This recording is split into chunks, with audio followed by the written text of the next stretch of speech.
Hello, everyone. Welcome to the stream. Oh, I, huh. hi. Hi. What? Oh, What was that?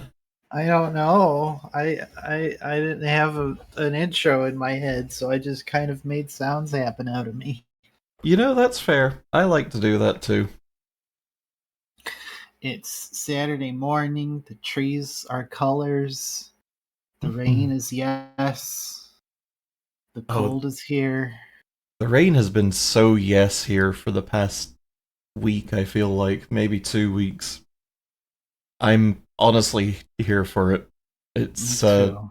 nice and froggy out there, and Except that it's cozy enough that my brain is turning off. you can't turn off your brain. You've got to go to court. I'm trying. Oh God, it's the most stressful way you could have phrased that. Uh,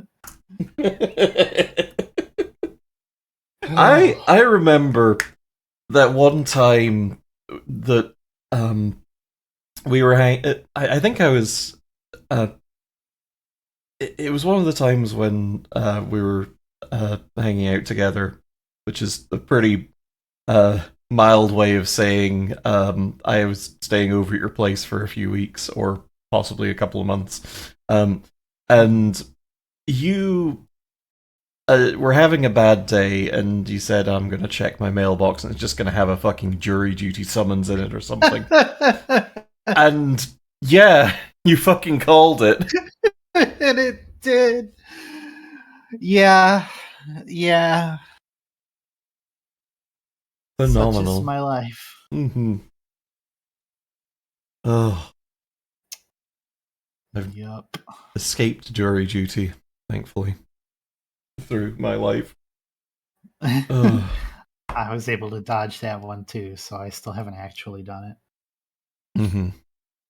And it's one of those things. Every single time I check my mailbox, I'm like, "Is there gonna be another one? Is it gonna be my time for real this time?" I mean, as I understand it, you pretty much just say that you can't trust anything that cops say, and then they'll exclude you from the selection process. Oh, is that so? Yeah, pretty much. Just be truthful about your political beliefs, and you'll immediately get ejected from it. It's a useful life hack. Hell yeah! Anyway, Burgeoning superpowers. absolutely. Anyway, shall we go to court? Shall we kick Von Karma in the pants? Let's kick his pants right off of his body. Is this?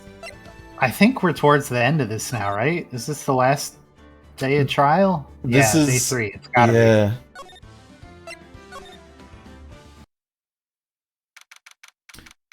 December 27, 211, Wright & Co. Law Offices. What was Mr. Edgeworth talking about? A memory Anyway, of I think Gen 3 is really overrated, and I'm really more of a Gen 2 guy. And So Vaporeon's the only Pokemon that can learn Water Gun. Very not unless true. you count Missigno, who gets to learn it twice sometimes. A memory of a crime that I committed. A memory of murder. Do you really think Mr. Edgeworth killed? Meatballs. I don't believe it. Not Edgeworth. It's a real stream, we got meatballs. Yay. Some painful memory has been troubling him recently. But he'd never take someone's life. Never. Nick. Yo, how's everyone doing? What do you think of my performance today? Fucking Kramer. I had him swooning in the aisles, huh, Maya? Swooning? Me? Oh, yes. I do remember feeling faint. Right on. Tell me the truth, it was like love at first sight, right? Right, Nick? Me? Well, maybe my heart skipped a beat or two. Meatballs. I think you could do better than that. I'm gonna Come stop on. your heart permanently. Come on. I saved Edgeworth in there, dude. Edgy. You guys should be bowing before me. Yeah. Bow before your hero. Well, sorry, Larry, that's not one of our 4 options. Oh, God. We'd have to forget another move to learn Bow. Larry, you really helped out in the trial today. You did. If you weren't there, Larry, I'm sure Mr. Edgeworth would have been found guilty.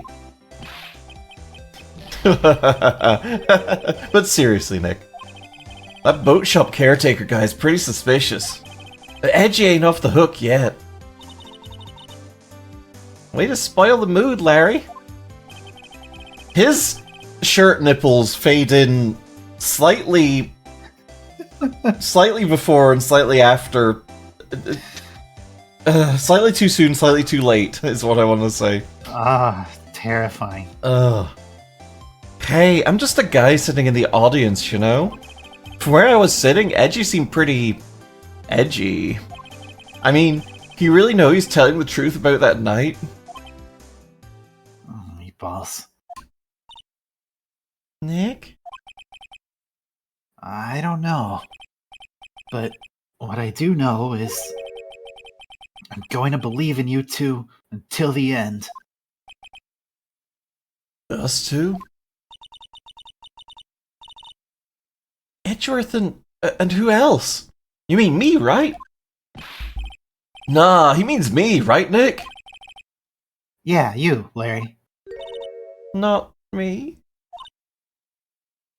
Sad meatballs. Oh, no. But why you, Larry?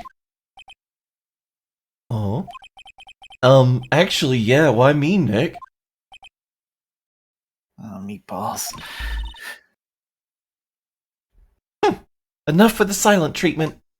I wasn't being silent. I said meatballs. Nick, why do you trust Mr. Edgeworth so much? I mean, he's changed recently, true. But when we first met him, he was kind of a jerk, don't you think? Oh, meatballs. You didn't know him back then. Back when he wanted to become a defense attorney. Wait, was that when you two were classmates? Yes, in grade school. They say... Who's on the organ? Hello? They saved me. Miles. And Larry. They saved me and I'll never forget it. They saved me from the evil organ player. That's why I became a defense attorney, you know. What? Hey, Larry, what's he talking about? Huh? Sorry, I kind of forgot. Christ. Okay, Nick, out with it. I'm gonna hear this story today, and that's final. Okay. Nighty, Twinkle Toes. Hello. It's kind of a long story, so hang in there. Meatballs. It was the very end of 3rd grade. I was on trial, a class trial. A class trial? You remember, Larry? Spring, end of 3rd grade? A kid in our class got his lunch money stolen. Lunch money? Our school was really small. Every month, kids would bring in an envelope with money for lunch from home. Huh, I see. This is what an envelope looks like, by the way. Anyway, this kid's envelope disappeared with $38 still inside. Oh, yeah, now that you mention it, I do remember that. I can see why you'd forget, though. You fucking bird-brained asshole. You were out of school that day. Anyway, the envelope had been stolen during PE class. I was coming down with a cold, so I'd skipped PE that day. I was the only one not in class. So, they thought you did it? Yeah. Kids in class said I should be put on trial. Trial? So the next day, we held a classroom trial with me as the defendant.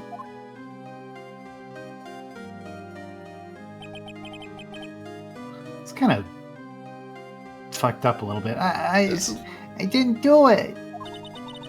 Guilty! He did it! Guilty! It was you! Thief! Get the money for back! his You're such a head. meanie! No one play with him! Just admit you did it! You can't hide the truth! Tell us the truth! We're not gonna play with you anymore! Yeah, no more Electric eraser! You should be electric eraser!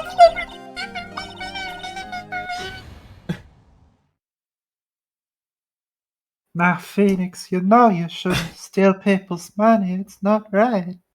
Those kids were messed up, and now so's my throat. In the end, even the teacher thought I'd done it. Go over and apologize, Phoenix. What is that shirt? God. What are you? This is my fucking Gary Larson, Mr. Potato Cop. You know, everybody's favorite guy. And there's kind of a fucked up cat down there as well. Yeah. Oh yeah. Ugh. Okay, Spuds McJustice. I didn't know what was happening. Hey, says. Good to see you. Hello. I was so sad I couldn't stop crying. It's going alright. Everyone was staring at me like I'd done it. I tried to apologize. I went to where the boy whose money had been stolen was sitting. Meatballs. That's when it happened. He shouldn't have to apologize. The only thing that belongs in a trial is evidence. Anything else has no place. You should all be ashamed. Amateurs. Miles?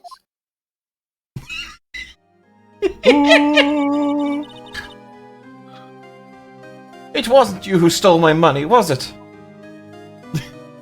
He's gonna catch so many flies. No.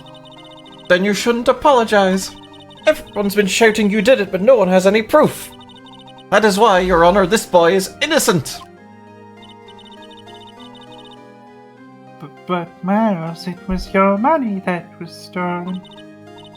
Yeah, he did it. He's the one. We don't need proof. Make him say he's sorry.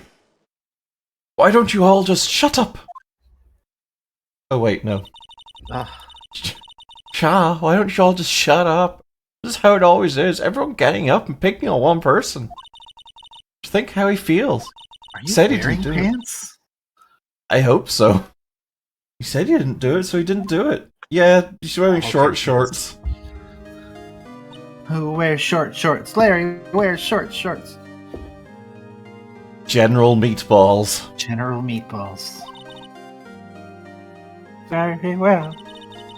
I will replace the money myself. This class trial is over. That's how it happened. After that, the three of us were the best of friends. Wow. I had no idea. Cha, I had no idea either. I mean, I forgot. I forgot. That's what I learned. That's when I learned what it meant to be alone. Totally alone, without a friend in the world. You did a good thing, Larry. Oh, yeah, well... I was just lucky that I took the day off from school. If I'd been there, they would have thought I'd done it. So, I don't kind of personally see. When something smells, it's usually the butts. God. Anyway, Edgeworth and I talked after that class trial. That's when I heard his father was a defense attorney. I remember his eyes would shine when he talked about his father. I'm going to become a defense attorney, just like my father. A famous defense attorney. Then, a few months later, he suddenly transferred to another school. The DL6 incident. Right. I'm not sure, but the transfer probably had to do with his father's death. That's so sad. Meatballs. It was several years later when I heard Edgeworth's name again. There was an article about him in the newspaper.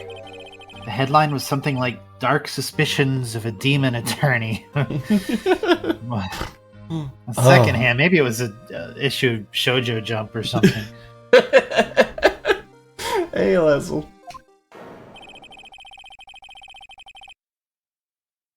Fabricating evidence, manipulating testimonies, covering up facts. The article said he'd do anything to get a guilty verdict. Anything. All this could have been avoided if we'd kept people from downloading 6. Man. Anything. I know, right? But why? Shonen Jump is what I meant to say. I Like, that didn't sound like the right... Look, I had to look it up. I thought you were just doing an off-brand thing for the purposes of this world. Damn it. I mean, I was. Yeah, that's it. I'm a comedic genius. What happened? I mean, that's not the Edgy I used to know at all. That's what I thought, too. I tried to get in touch with him, I don't know how many times. He never replied. I guess he didn't want to see his old friends. I couldn't just drop it, though. I wanted to meet him to learn why he'd become who he became. That's when I decided. Meatballs? Wait. You don't mean... That's why? That's why you became a defense attorney? To meet Edgeworth? If I was a defense attorney, I knew he'd have to meet me whether he wanted to or not. In court. It is a wild thing to be like, this is going to be my life's career. Just so I could talk to this guy once. Meatballs. Edgeworth believed in me, and I believe in him. He's in pain, and no one's on his side. I'm the only one who knows the real Edgeworth. I'm the only one who can help him. Oh, Nick. So, is that why you helped me out for free? Yes. I helped you because I believed in you. And also because I knew you wouldn't be able to pay me. I don't remember saying I'd do it for free. Kind of fruity. Oh, Nick! Nick! Nick! We have to save Mr. Edgeworth. It's the last thing we do, okay? Right. It very well might be. You got an ad for Taco Bell. It was set in an arcade and thought it was an ad for the FNAF movie. You know, fair. 5 nights at Taco Bell. I'm so mad. There's several Taco Bells around me. None of them deliver. None of them. So upsetty with that spaghetti. First, there's that rental shop, boat shop. First, there's that rental boat shop caretaker. We need to find out who or what he is. And how to arrange those names in his name words. I'd settle for who? Tinkle inside the What? mascot. Tinkle inside the mascot. Maybe don't. I guess I can clean out some of this evidence I no longer need. Meatballs. Okay, let's go.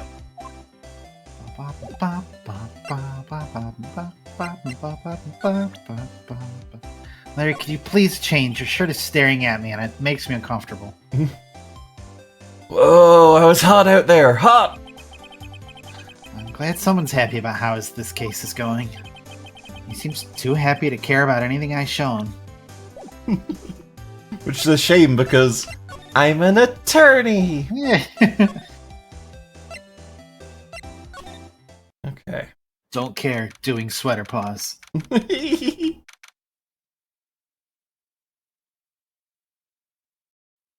Very pensive, man. Mm-hmm. Meatballs. You look as grim as always. Mr. Edgeworth? I heard the story about the class trial. Class trial? What do you mean? You don't remember? No, I don't. Your lunch money was stolen, wasn't it? In 3rd grade? Lunch money? Meatballs. Oh! Oh, right. Yes, I seem to remember something like that. Nick, I think you're the only one who really remembers. Well, fuck me then. Probably only really mattered to me anyway. Mr. Edgeworth, didn't you know? That trial was the reason Nick became a defense attorney. Meatballs. You know, I was gonna say something to the effect of if that's the event that made the three of them really good friends, you would think they would remember it. Yeah. But also, I'm thinking back to the friends I had in elementary school, and I don't remember a single thing that we ever did. Yeah, So exactly. I guess actually that's fair. Ridiculous. Gee, thanks. Manfred is a monster, you're right. And welcome, Indie Retro. Welcome. He's an abrupt monster. That said, it does sound like the kind of thing you'd do. You haven't changed a bit, have you, Wright? So simple. To a fault, even. Oh, well, maybe, yeah, but I think you changed too much, Edgeworth. Meatballs. Perhaps. Hey, Edgeworth, why'd you become a prosecutor anyway? You used to look up to your dad. You said you wanted to be a defense attorney, right? Meatballs. I couldn't let myself deny reality like you. What do you mean? My father was taken from me and you want me to defend criminals? I'm sorry, Wright, but I'm not that good of a person. One suspect was apprehended in your father's murder, right? Well, you're kind of a dumbass, aren't you, Edgeworth? Yes. The man trapped in the elevator with my father. His name was Yanni Yogi. He had to be the shooter any way you look at it. Yet, he was found innocent. That defense attorney got him off the hook. That would be Robert Hammond. On that day, 15 years ago. The three of us were trapped in that elevator for 5 hours. When we were rescued, we all suffered oxygen deprivation. I had lost all memory of the murder. Lost your memory? Even now, I can't recall what happened in that elevator. That was the crux of Yogi's attorney's argument in court. He claimed Yanni Yogi had been not of sound mind due to the oxygen deprivation. Yogi was released due to a lack of evidence. Innocent. That was when I changed my mind. I started to hate defense attorneys. What's your relationship with Von Karma? He's my teacher and a man who deserves respect. I learned everything I know of courtroom techniques from him. So, he's like my sister was to you, Nick. He is a perfectionist in all things. In court, in his personal life, in the bedroom. He is obsessed with doing everything perfectly. Especially me. Christ. Perfectly, huh?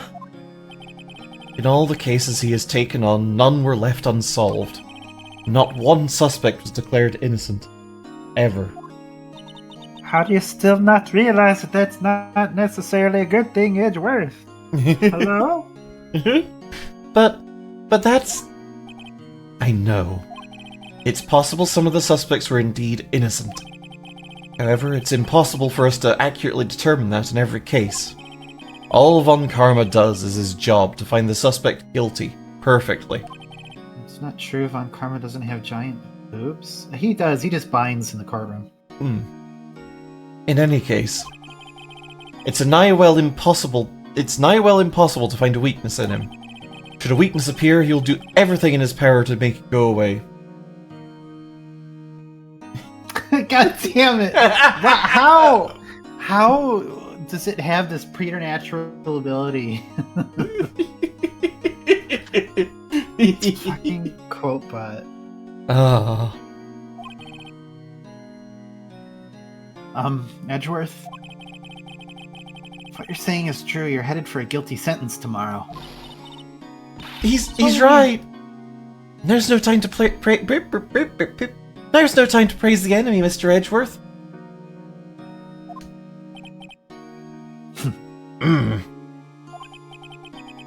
It's a strange situation which I find myself, I'll admit. No kidding.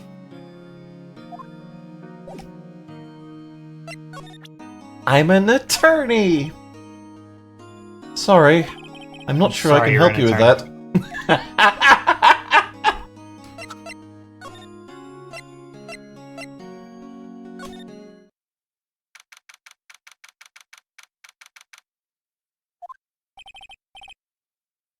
He's out again. When does he work, anyway? Now, don't be harsh. Guess we'll have to come back later. Well, we gotta... The painting sorry they had to bring you out of your cell and into the questioning room and everything. We were actually we needed to come here so we could go to the police office for reasons.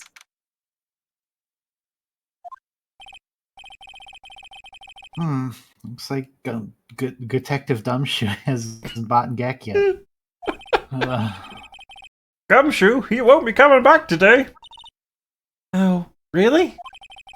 He said there was some guy he had to arrest by tomorrow. The boat shop caretaker.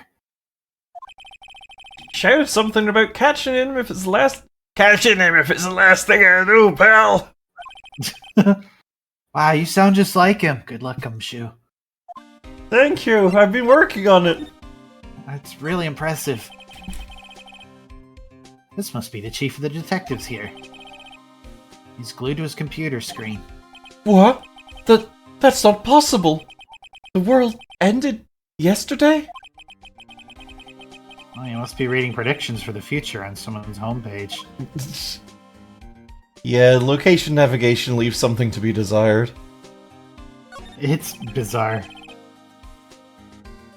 That must be one of the detectives. He's mumbling something to himself. Please, think about what you're doing, Jalinda. Don't take my Tommy away from me. No! Meatballs. He must be doing image training for a nasty divorce argument, but considering what we see is like an Excel spreadsheet on his monitor, I'm guessing he's like role-playing a weird love affair between different cells in this document. It's like, Jalinda, no! Shrinks the cells. Oh, God! How could you do this? The world ended yesterday and you're at work. What a loser. I know, right? Oh, hey, pal. Long time no see. Oh, Detective Gumshoe. Close one today, huh? I almost lost my invisible forehead marbles. Let me try and catch my eyebrows. You know, I think they have a pachinko game that's just my face. I got so worked up I snapped my tie in half. Sorry about that. No problem, pal. See, you might be thinking it's weird that I could snap fabric in half because that's not really how fabric do, but we've got like just a jug of liquid nitrogen back at Police HQ, and I just kind of dipped it in there. I was like, pachaw! Anyway, thanks to you, now we really know who did it. Now we know who really did it, even. You should play the game of Asians at some point. Take turns of naming words that end in Asian. Trying not to repeat previously used words. Surprisingly fun. No downloads necessary. Sounds like fun, but I don't know if I could handle the anticipation of... of whatever. Unfortunately, my mind has been completely emptied of any word ending in Asian. It's quite a situation. Hmm. Well, some people might think that that's a nice state to be in, so on their behalf, I guess I'd have to say congratulations. Oh, this is causing me some consternation. At least it's not causing you constipation.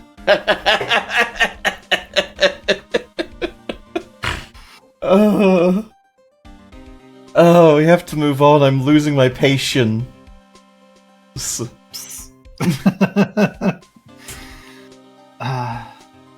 Yeah, you're right. We need to finish this so we can ingratiation ourselves into. Damn it! You know, I think we both lose. Shit. You mean the boat shop caretaker? Sorry. Look, I'll make you a promise. I'll have that scoundrel in my custody by trial time tomorrow. Come what may. It's my duty to you as a police officer. Now I'm off to catch me a criminal. Meatballs. Detective Gumshoe sure is active today. Oh, one other thing. I found all these bags of powdered sugar. It's really good. They had an opportunity to make him say, "Oh, one more thing." Just oh my one god, more. you're right. They didn't. Eek!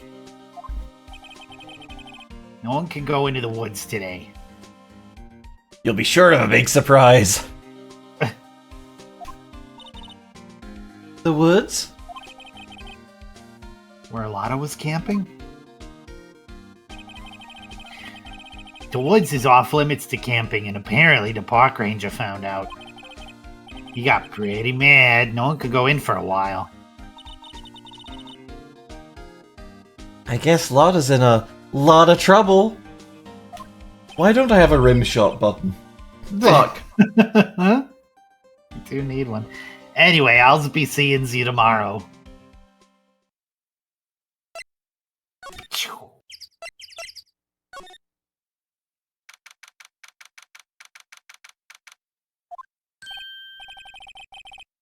Huh? The steel eyesore is missing.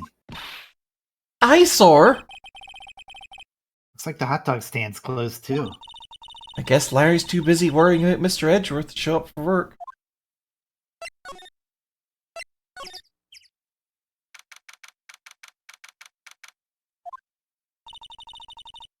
That old caretaker got away.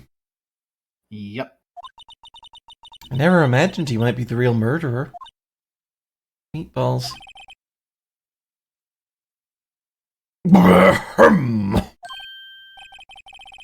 Meatballs. I'd know that clearing of the throat anywhere. Hello. What might you be doing here?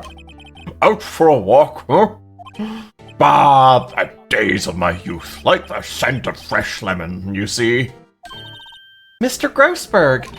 This is no time for idle reminiscing. Mr. Edgeworth's trial ends tomorrow. Bah, that is true, yes. His mustache is impeccable. It is. It's trying to escape from his face in most poses. It is. His hair also impeccably styled, just like his mustache. It's like a fractal of hair. But from what I saw of the first trial, Edgeworth should be fine, right? Well, I'm not so sure about that.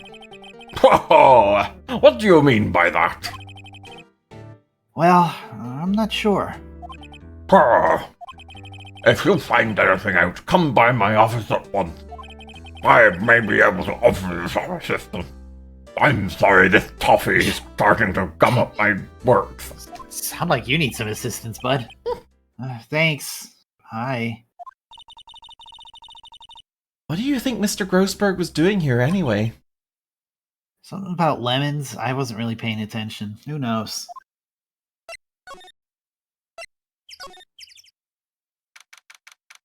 Oh boy, it's parrot time. Yay. Meatballs. Nobody's home. Hello! Hello! Quack! Hey, it's Polly. I wonder where your owner's gone, Polly. Hello! Hello! Quack! Can't believe he'd run off and leave his poor parrot to fend for herself. Hello! Hello! Quack!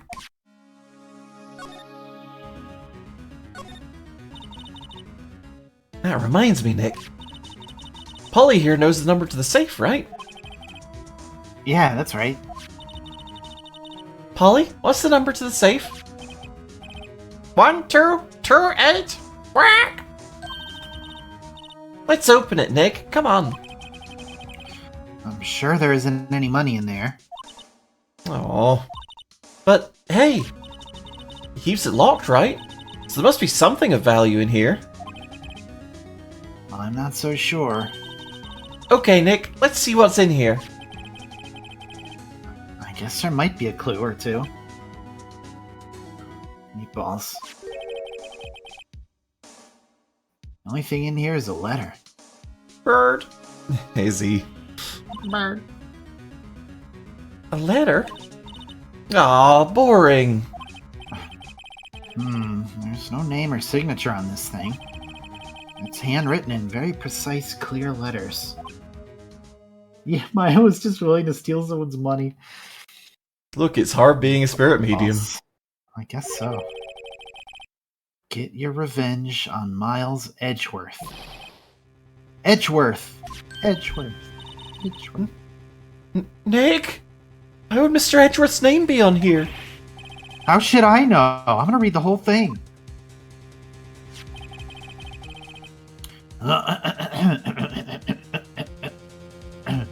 Get your revenge on Miles Edgeworth. It also says this is your last chance. Now is the time to get revenge on the two men who ruined your life. Meatballs.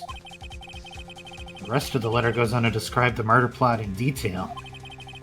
How to kill Robert Hammond and frame Edgeworth. Calling Edgeworth out to the lake, getting on the boat, firing twice. This is exactly what I figured out today in court. It's all here, in perfect detail. Meatballs. What do you think it means, Nick? I don't know, but it looks like these are instructions for that caretaker. When he killed Robert Hammond and called out Edgeworth, he was following instructions. But who could have written that letter? And what does it mean to get revenge on Miles Edgeworth? Look, I don't know, okay? But one thing's for certain. This letter is an amazing clue. Letter from the safe added to the court record. Maya. Everything's cold. Looks like he didn't turn his heater on. Guess he hasn't been back here since the trial. Bird's probably chilly. That's kind of fucked up. Maybe I should take care of Polly, Nick. God, no. No. We probably shouldn't just kidnap her. The police know about her anyway. I'm sure they'll do something. Well, okay. Sorry, Polly. He says I can't take you. Oh, great. Now the bird's gonna hate me.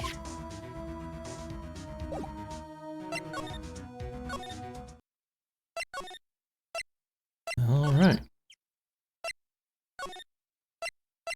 Probably got to show this letter to a couple of people.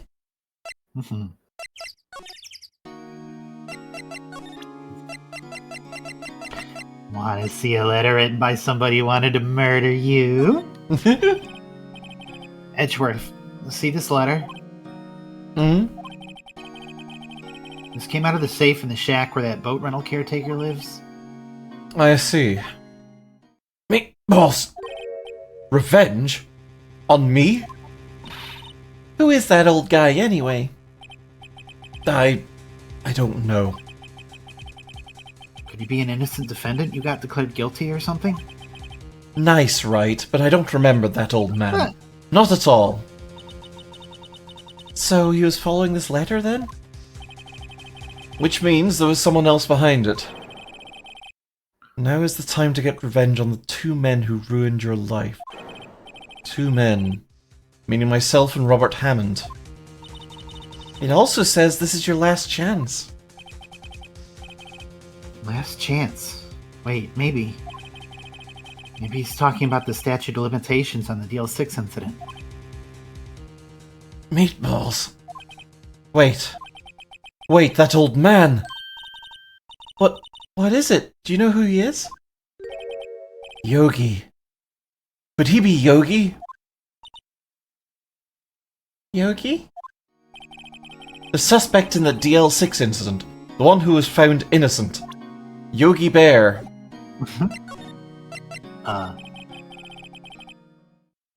Yanni Yogi was a court bailiff at the time. We just happened to be in the elevator together 15 years ago.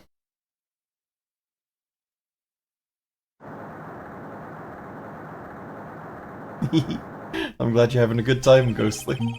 Yeah. The quake was incredibly strong. It's incredibly strong. Before I knew it, everything was dark. We were there for so long it felt like forever. The air thinned and the darkness closed in on us in that little box. We became unsettled. Kyle, I can't breathe. Quiet, I said quiet, you're not making this any easier. I want to get out. Help! Get us out! Don't shout, you'll just use up more oxygen. Meatballs!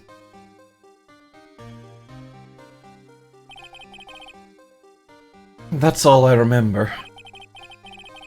When I came to, I was in a hospital bed staring up at the ceiling.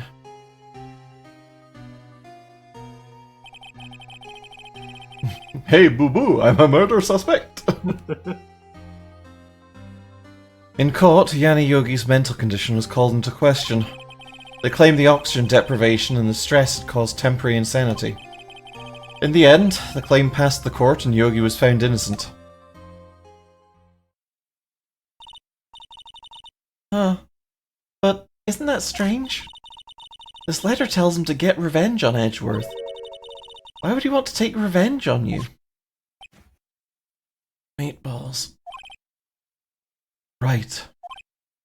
Yeah? There's something that's been troubling me these last few days. I didn't know whether or not I should tell you. You probably should. I'm your defense attorney. You mean the nightmare? It's a nightmare I've had. A memory of a crime that I committed. A crime you committed? A memory of a murder and meatballs. Dun dun dun. I think the time has come to tell all. Oh my god, you killed Yanni Yogi. Wait, hang on. For the last 15 years, I've had the same dream almost every night. I wake up in a fearful sweat every time.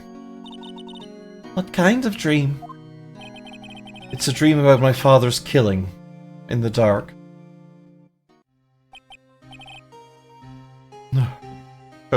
Help! I can't breathe! Quiet, I said quiet, you're not making this any easier. I want to get out! Help! Get us out! Don't shout, you'll just use up more oxygen.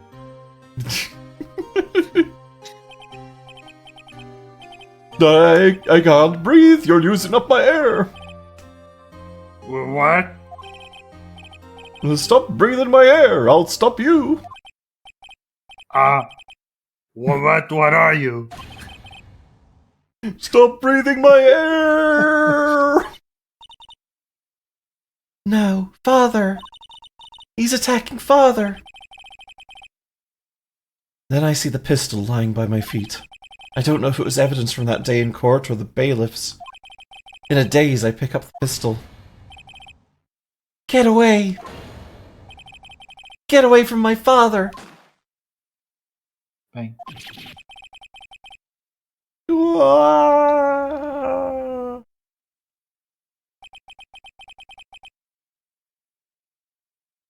with that scream, I wake. It's a bone-chilling scream.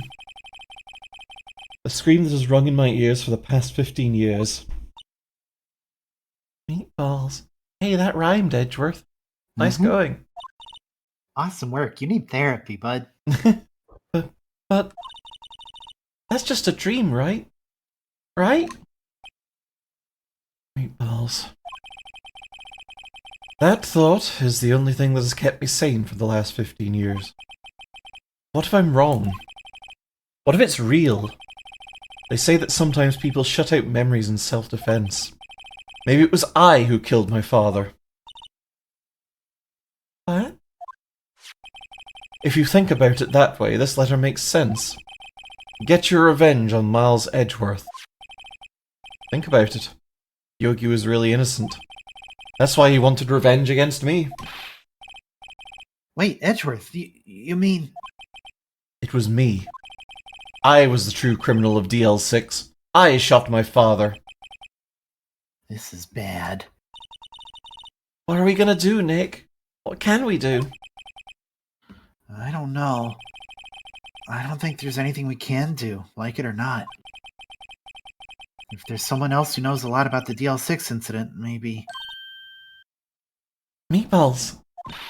There is, Nick. There is someone who knows about DL6.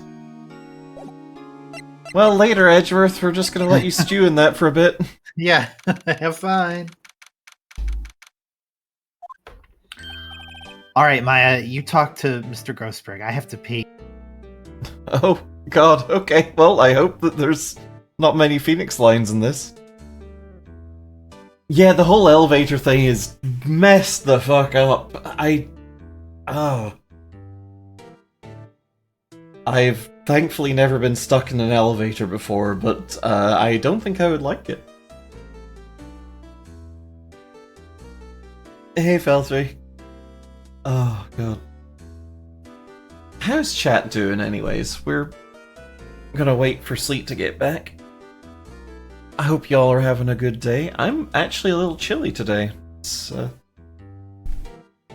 been nice and cool out, and, it's really autumn weather.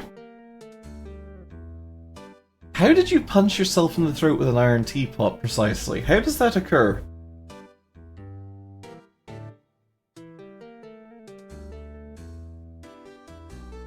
Trying to imagine the... Oh, the... Yo, I'm sorry, I'm back. There wasn't a bathroom, so I just peed in that potted plant over there. Gross. Trying to wrap it in shrink wrap, and as you're getting snapshot... Ugh. Oh god, I see, I see. No. You're wrapped up in blankets. Ah, that's cozy. Ah, yay. I hope those assignments go well, Ghostly. Mm-hmm. Okay, let's get back to it. Mr. Grossberg. Ah, hello there. What's wrong? You look troubled. No kidding. I can't believe you're not.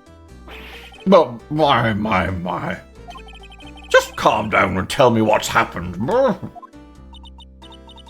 It's Mr. Edgeworth. He...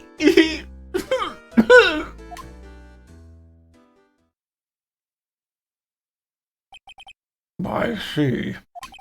So, Edgeworth dreamt he shot his own father. It's only a dream. Only a dream. Ah, meatballs. I wonder. What? If that's the case, then why do you two look so troubled, Well... Also, consider this. Yogi quite certainly holds a deep grudge against Miles Edgeworth. So deep he'd want to frame him for murder. This leads me to surmise that Mr. Edgeworth's dream was not a dream. It was real. As you imagined.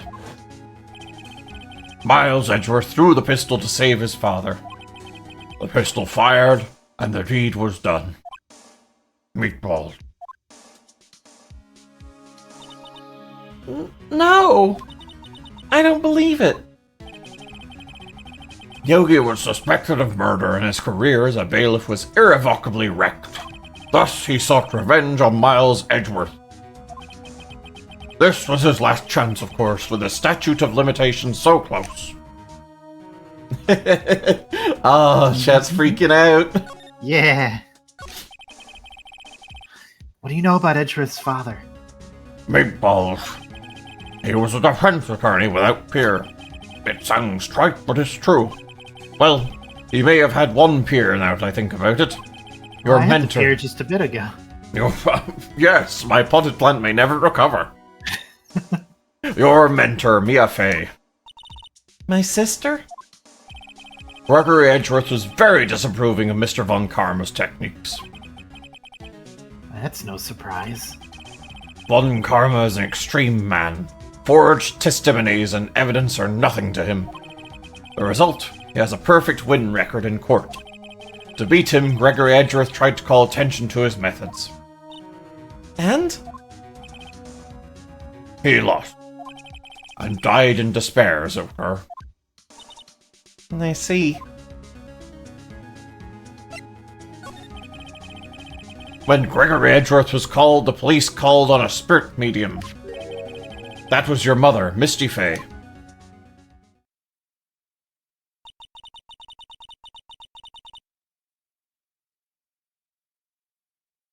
I'm Gregory Edgeworth.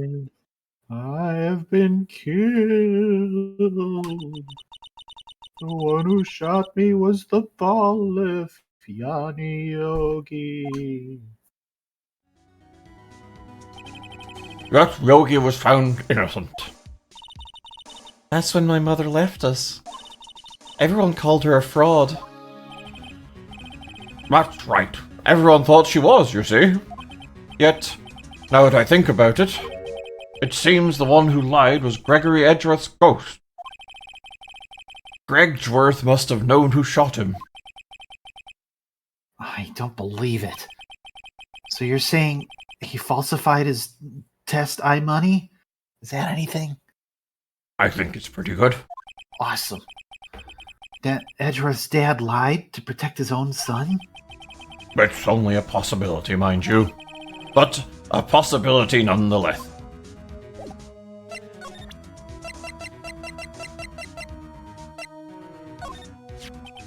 Maho!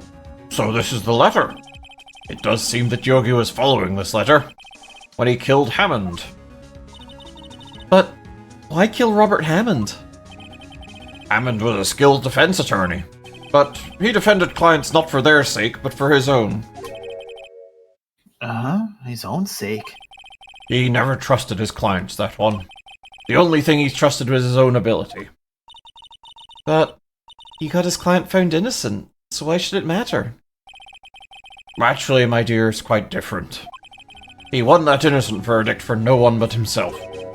Yogi was a free man, but socially he was ruined. What? You'll understand soon enough. Meatballs. Wait, What is it? this letter. I've seen this handwriting somewhere before. A long time ago. Whose handwriting was this? Do you have any idea who wrote this? Well, Yeah. It's definitely Miles Edgeworth. like, it can't have been Edgeworth. Yanni Yogi's the caretaker, so by process of elimination. Yeah. Could it be Manfred von Karma? Von Karma? Why would he have something to do with this? Well, I'm not sure, but that was the only option that wasn't obviously wrong. Meatballs. Von Karma. Wait! You're right, my boy! This is Von Karma's handwriting, I'm sure of it. I used to see it all the time on court reports. What? Solar Beam? But that means the one who told Mr. Yogi to kill was... Correct. Manfred von Karma himself. What does this mean then? Why would von Karma want to frame Edgeworth? If it truly was Von Karma who wrote this letter, then he would know the truth. He would know that Miles Edgeworth had accidentally killed his own father. Meatballs! He'll say as much tomorrow in court, I should think. He'll press the point until the court finds Miles Edgeworth guilty. Oh no! But how Karma's could about as malpractice as it gets. Yeah. yeah, Edgeworth isn't necessarily innocent of that either. no. But how could Von Karma know about Mr. Edgeworth's past like that? Even Mr. Edgeworth thought it was just a nightmare. That I do not know. Yet I do know that Von Karma is both persistent and a perfectionist. He may be seeking to satisfy a grudge against Gregory Edgeworth by hurting his son. What do you mean? It was 15 years ago. Von Karma met Gregory Edgeworth in court, and Von Karma did win, but he didn't make it through the trial unscarred. What happened in the trial between Edgeworth's dad and Von Karma? Von Karma got the guilty verdict he wanted. He won the trial. But Gregory Edgeworth accused Von Karma of faulty evidence, and though he lost the trial, Mr. Edgeworth's accusation stood. Faulty How does evidence? that even work? It's like, oh, you're right. This is faulty evidence. He's still probably right, though. Yeah, Guilty. right. Yeah. League of Legends. Faulty evidence? It was the only penalty Von Karma has ever received in his career as a prosecutor. Gregory Edgeworth dealt a blow to his perfect trial record.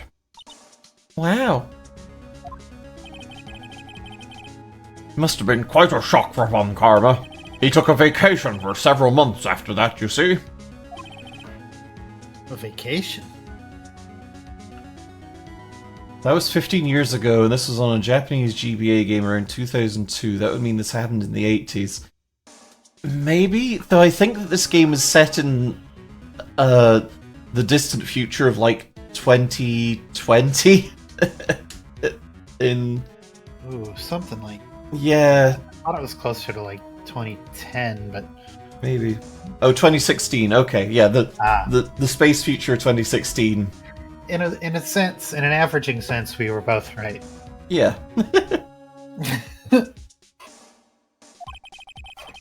Yes, an unusual event for the man.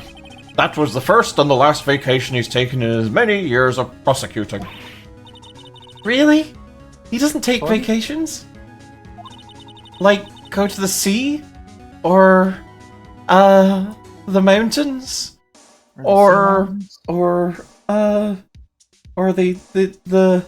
the mall? Don't tell me he's never been to Europe. Europe.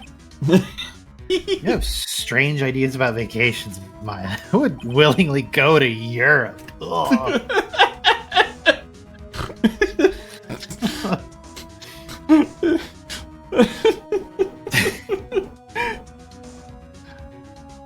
Me. That was Phoenix's opinion. That wasn't my opinion. But in any case, Phoenix, what? that was the only time he took a vacation from work. I believe the penalty upset him quite a lot. Odd. If you wanted to keep a perfect record so badly, why would he take such a long vacation? Why would he falsify evidence? What do we do, Nick? Von Karma's gonna go on vacation. And bring up DL6, you can bet on it. What if Mr. Edgeworth pleads guilty to DL6? I won't let him. Yes, Mr. Wright. I hate to say this, but even accidental murder is murder, you know? I know that. Meatballs. I just believe in Edgeworth. I can't believe he kills someone. But, Nick, Mr. Edgeworth admits it himself. His father must have lied to protect him from beyond the grave. I don't care. I know he's not guilty. Meatballs. Mr. Wright. If you say so, I suppose I could go check again. The police files might hold something of interest. Mr. Grossberg, thank you. I can't promise anything. In fact, I think the chances of finding something are slim. What do the initials stand for anyway? I'm not sure. I don't know what DL stands for. I think it's up to us to make a decision on what it means. It means Denny's. Dad lost 6. Dad lost 6. Oh no.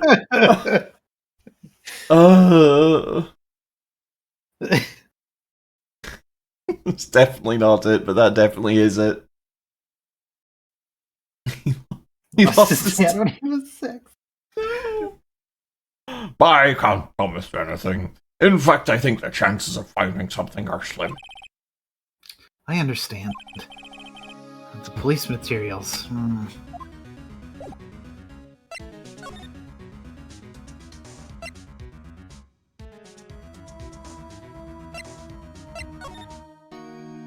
Hey, we're just coming here for a moment to go to... Just passing through. There's hardly anyone here. Everyone must be out looking for the old guy, Yogi. Ah, it's you. I don't think Gumshoe will be coming back today. He's staying out late looking for someone. Sounds like Detective Gumshoe is pounding the pavement for real. We were wondering if we could check out the records room again. Well, now, I can't have just anyone wandering around in there. But I guess Mr. Von Karma's in there now anyway. You could go in as long as he's there. Von Karma? Yes, he just arrived, actually. Von Karma's in the records room. Nick, let's hurry. Just had some cheese sticks. Oh, good. Yummy. I had big omelet before stream. Oh, that sounds good. I had Pop-Tarts. I had 2 Pop-Tarts. No. So I'm gonna be a little bit hungry until we finish, I think. Dusty as always, I see. What, you mean Von Karma? We were only here just yesterday. I'm sure we just haven't had time to clean. Yes, we've been expecting. Spoony with a party of 29. Welcome. Wow, Good Spoony, to hey see everybody, y'all. welcome. Let me just give you a little shout out. Cock Tower 3! Tower 3, dang. Scariest tower. It's good to see y'all. Yeah. I hope that you all enjoyed Cock Tower 3. Doing some scares. Some spooks and scares. Well, welcome Raiders. Welcome to the Wedding Zone, ham-ass. Welcome to the wedding zone, all you ham asses. Thanks. We love you. Thanks, Quotebot. Well, welcome. We're Golf Stream Team. I'm Jax. And I'm not. And this is my lovely girlfriend, Sleet. We are variety streamers. We stream 3 times a week. Just now we're doing Phoenix Wright. We are doing spooky games for the rest of the month. Murder's spooky, and Phoenix Wright games have murders in them, so it's definitely scary. It's There's definitely ghosts. She talks to ghosts. It's true. It's definitely not that we started our Phoenix Wright playthrough before October and realized we can't just put this on hiatus for the whole of October. That's definitely halfway not it. through this whole chapter. We can't just ignore it for a month. Yeah, no one will remember what's going on. But Least yeah, of all us. thank you for the raid, Spoonie. I hope you had a great stream. Folks from Spoonie's stream, if you enjoy your time here, please hit that follow button. We're trying to get to 700 followers by the end of the year, so, every little helps. Yeah, it would be a nice Halloween present. It would be a nice Halloween present. Right, back to it. We were only here just yesterday. I'm sure cleaning hasn't happened yet at all. Meatballs. What's wrong, Nick? Nothing. I was just noticing that he isn't here. Von Karma.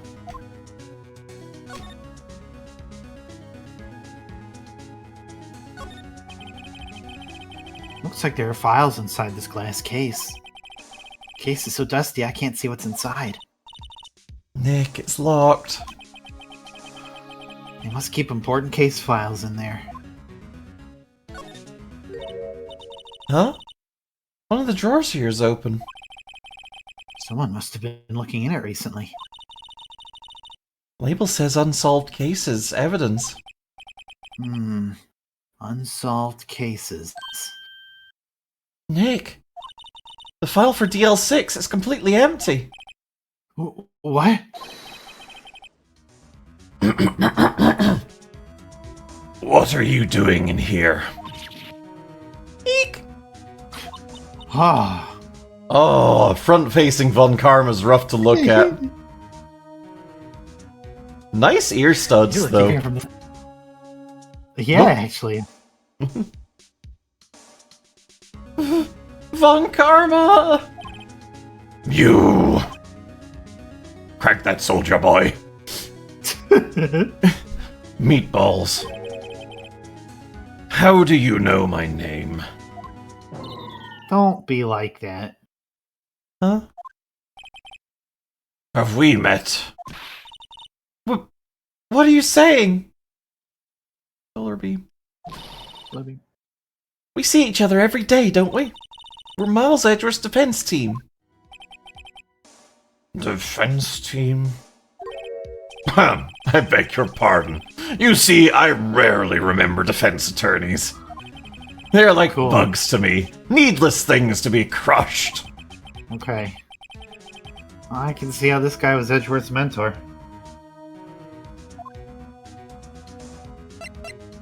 Kick this man in the balls. I'm an attorney. Fool. You think I, a prosecutor, would give you, a defense attorney, information? Bah! Creep.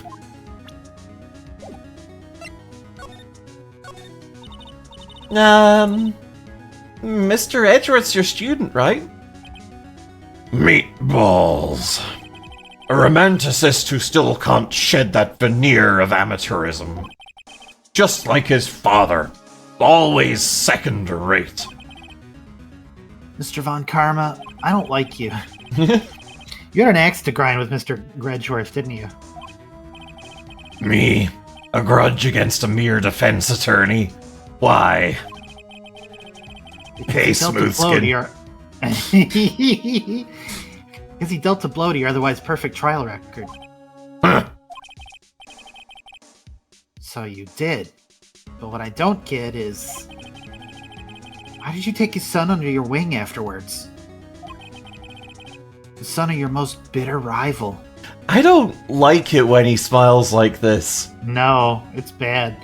I'm imagining being like a grocery store clerk checking him out and he's staring at me like this. And I'm trying not to pay too much attention to the things he bought, but it's making it worse. I would like to pay my check. Oh, God. I have coupons.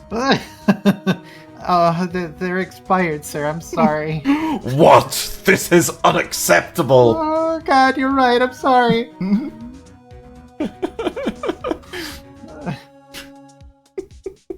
I have a Sam's Club card. Oh, I'll just get the manager. This isn't Sam's Club, but I'm sure it'll be fine.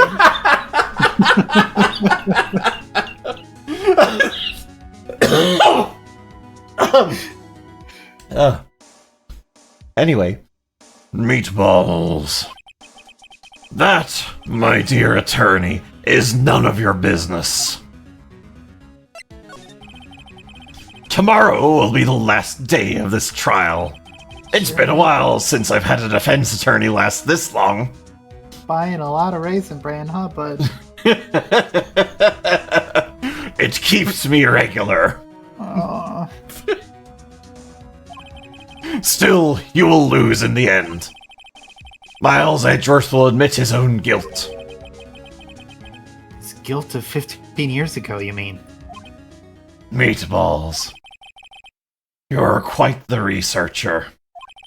If you've done your homework so well, then certainly you must Welcome, understand. Moon Star. I have prepared a place for you. Hello. I hope your stream is going good. Spoony, thank you for the 2 months. Appreciate it. Yeah, stream going Thank good. you. We're Yeah. having fun. Mm-hmm. You know what Miles Edgeworth will tell the court tomorrow. You were right. So Von Karma's gonna bring up DL6 in court tomorrow. I mean, it seems like a bad idea, but That seems like the worst idea. Mr. Von Karma, have a look at this. Meatballs. This was you, wasn't it? You instructed Yanni Yogi to commit murder. Meatballs.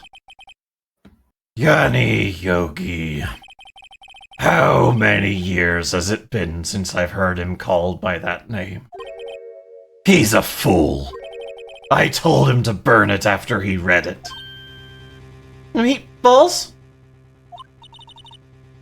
So you admit it? You wrote Mr. Yogi this letter? Yes, my dear defense attorney. Thank you for taking the trouble to bring it to me. You've saved me from a lot of needless hassle. What? Nick, what is that thing?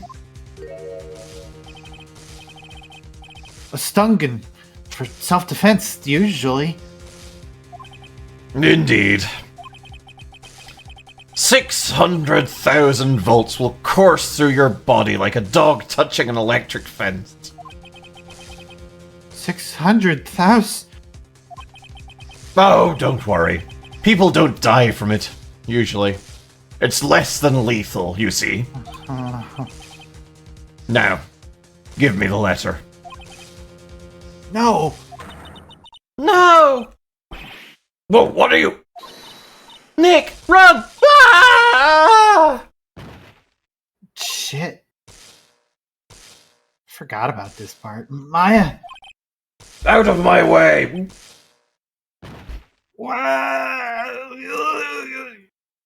Meatballs.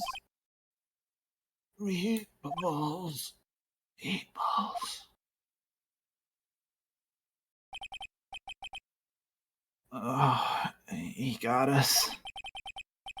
The letter's gone, of course. Why didn't we make fucking copies of it? Mm-hmm. And he took the DL6 evidence. All of it. Back to having no clues. Yeah, he's allowed to have the taser in there in the way that he was allowed to use it on Phoenix and Maya just now. Yeah. Wait, Maya jumped first. Maya, is she okay? Meatballs. Maya? Meatballs. Maya! Link! Open your eyes! Meatballs. Maya! Meatballs. The letter. Did he take it? Huh? Oh, yeah. Are you okay? Meatball.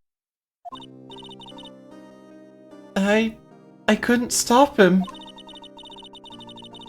I jumped as fast as I could, but one shot from that thing knocked me out cold.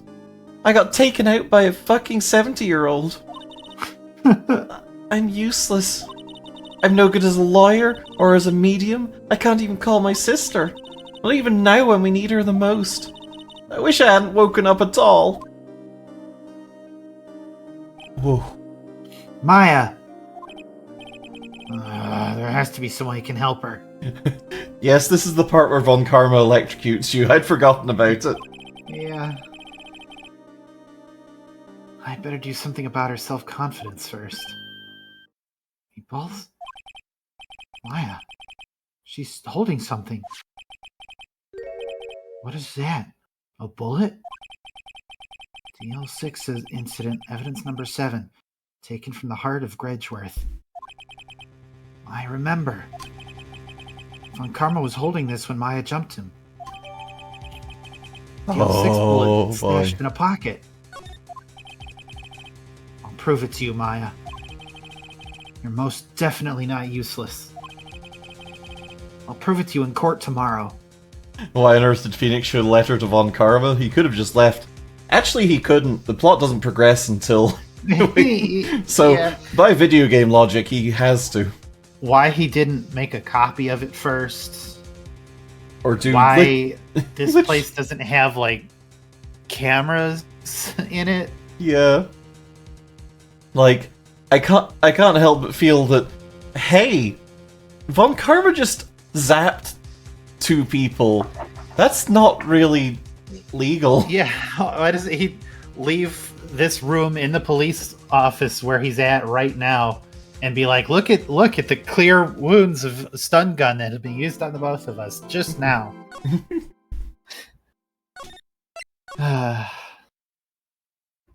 On the plus side, this will help Phoenix save on hair gel.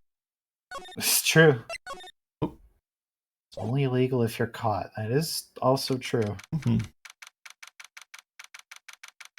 Alright, last day. This is it. Judgment Day. It's the final countdown. Da-da-da-da. Today things are going to get settled at last. A lot of things. Whoa, what's the big idea? Sorry, Nick. I only touched your shoulder.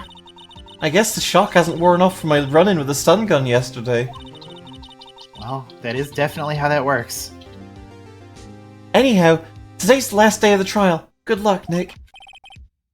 Yeah, thanks, Maya. Taser and a stun gun, I don't think they leave injuries that are quite as obvious. No, but they would leave, like, the little cords and the confetti popper stuff everywhere. I don't think that was a dart type thing. Like, that was one of the ones that just has an arc on it and you kind of poke people with it. Fucking mean. Meatballs. Edgeworth is looking glum as always. I hope Von Karma doesn't push him too hard. Meatballs.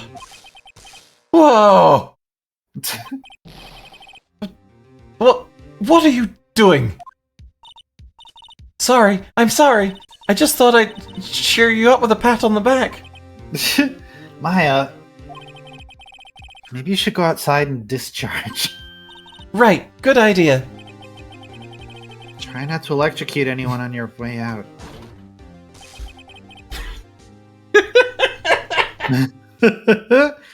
Whoa, yeah, pal.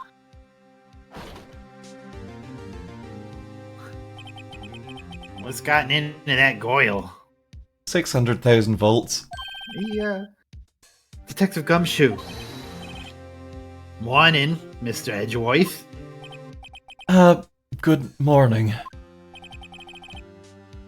How did it go, Detective? Have no fear. As promised, I've captured our runaway caretaker. You know, I remember Edgeworth slashing Gumshoe's salary being more of a thing. It doesn't seem to have happened at all in this one. Maybe that was a later game thing. He did bring it up, I think, in a previous one, but yeah. I just brought him in. Took all night, pal. Well, thanks, Detective Gumshoe. You must be tired. Actually, after that shock I got on the way in, I feel pretty good. The Yogi says he's forgotten his own name.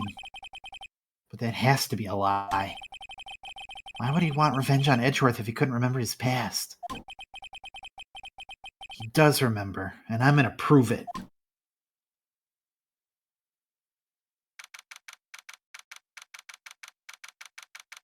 Okay, here we go.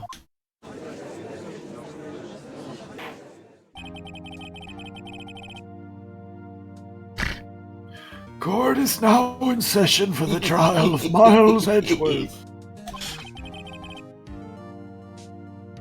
The static is ready, Your Honor. I was reading chat. My brain got kerplumbled. Meatballs. The prosecution is ready. Why I use Thunderbolt?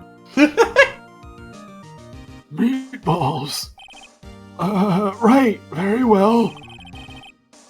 We have reached the final day of our proceedings in this trial.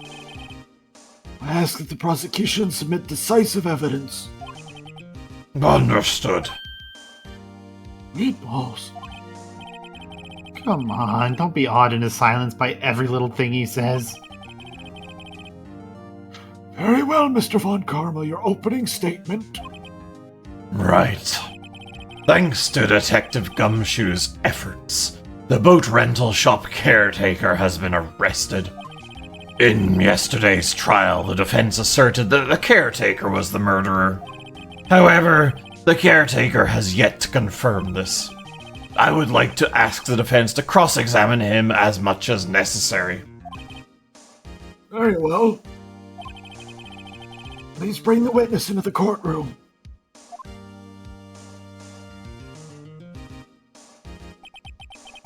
Ladies and gentlemen of the court, I believe you all remember our witness. He lives in the boat rental shop on the lake, from where he witnessed the incident. In addition, he has currently lost memory of his name and identity. Witness! Me! Why did you run away yesterday? The witness was not running away, as you will now testify. I see. Very well, please begin your testimony. Okay, hang on. Picnic basket, picnic basket. Why I left court, woo-woo. I'm really sorry about just leaving yesterday like I did. But I wasn't running away or nothing. I went to buy some food for Polly, see? I figure I got nothing to do with this incident anyhow, boo-boo. I mean, I need one of them motive things, right? And I don't got one.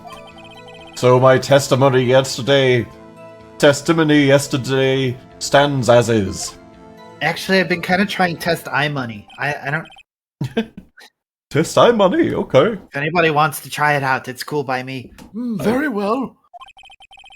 Let's begin the cross-examination, shall we? He has to know his name. Yanni Yogi. You're Yanni Yogi, and I'm gonna prove it.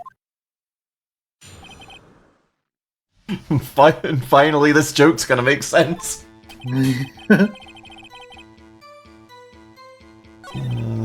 Running away.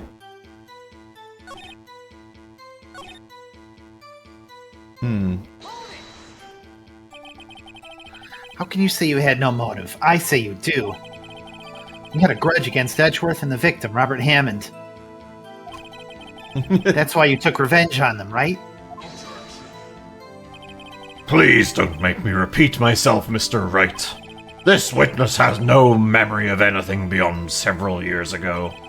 He can't hold a grudge. It's impossible. I have to prove he's lying about his memory. Otherwise, it's going to be the same thing over and over until the trial ends. First things first, I have to prove this man is who he is. Do that and the motive will prove itself. Okay, do we have any evidence like that?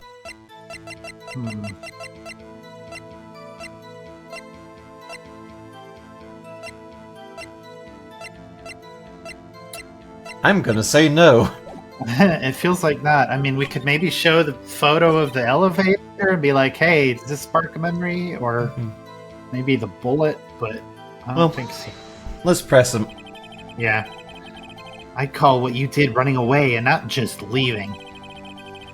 You heard Larry's testimony. I fucking goddamn it, and realized you were in danger. Now, Mr. Wright, there's no need to rush to concussions. As I said... He says what? As I said, the witness was not running away. Listen to the test iMoney. He's sure seems relaxed. I'm glad that he's taking me up on my offer with the...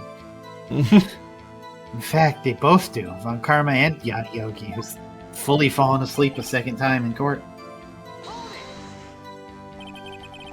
And why did you leave? He's just about to say why. You're Is it just about to say why. No. No. Is it so hard for you to just quietly listen when someone is talking? Yes. If I sat quietly, I'd have to be guilty in 3 minutes.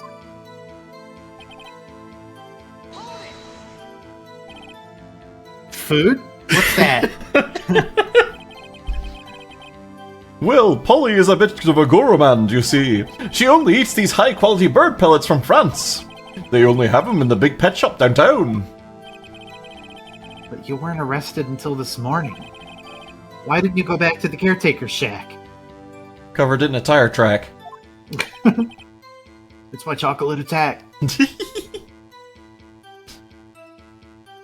Well... I kind of got lost, you see. The witness has trouble remembering things sometimes. When the police apprehended him, he was on his way back to the shack. Samurai Jack. Yeah, right. Nice try, Von Karma. No one's gonna believe that. I believe that implicitly. Oh, fucking shit.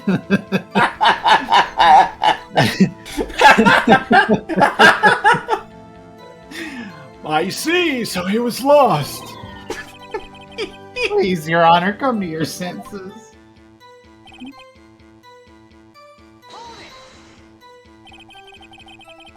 You've lost much of your memories, is that correct? Oh, excuse me. Can't do that. I'm sorry. Yep. Seems I like it. Oh no. Damn it.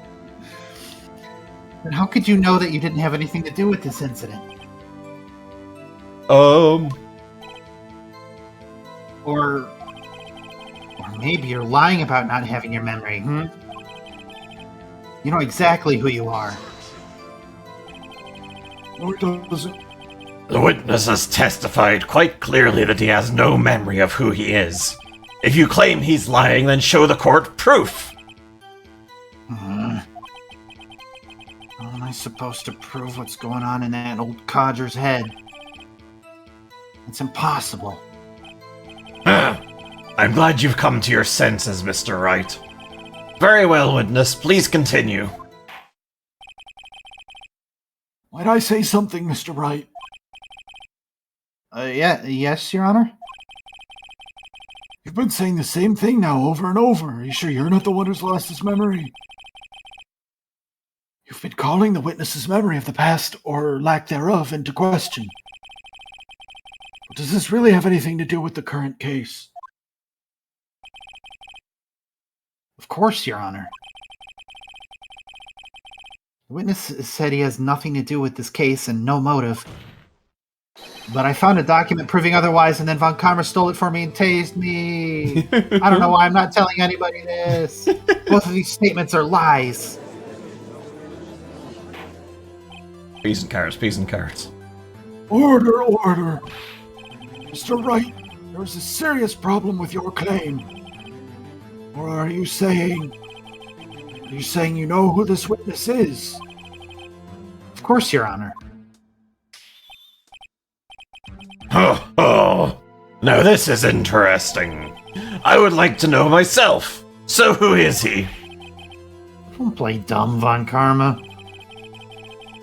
Mr. Wright, please tell us the witness's name. Yanni Yogi. Robert Hammond. His name is Yanni Yogi, former court bailiff. Meatballs. Yogi. That name seems familiar. It's from my soaps. Meatballs. Oh!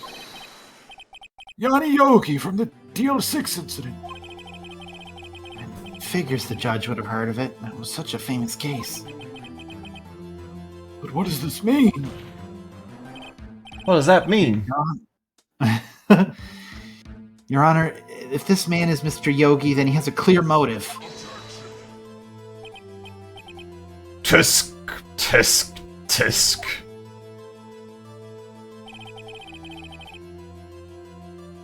Jumping to conclusions again, Mr. Wright. He's gotta have like a title to the boat shack or something that's got his name on it. Somewhere. Right. This man, this witness is Yanni Yogi. Fascinating. However, how do you propose to prove this to the court? Meatballs.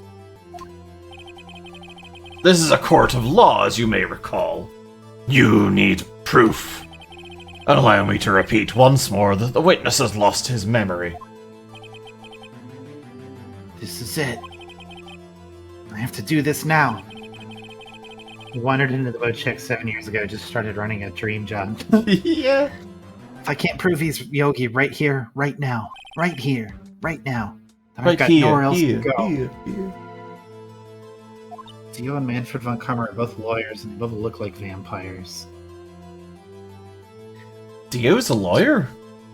I I don't think that's true.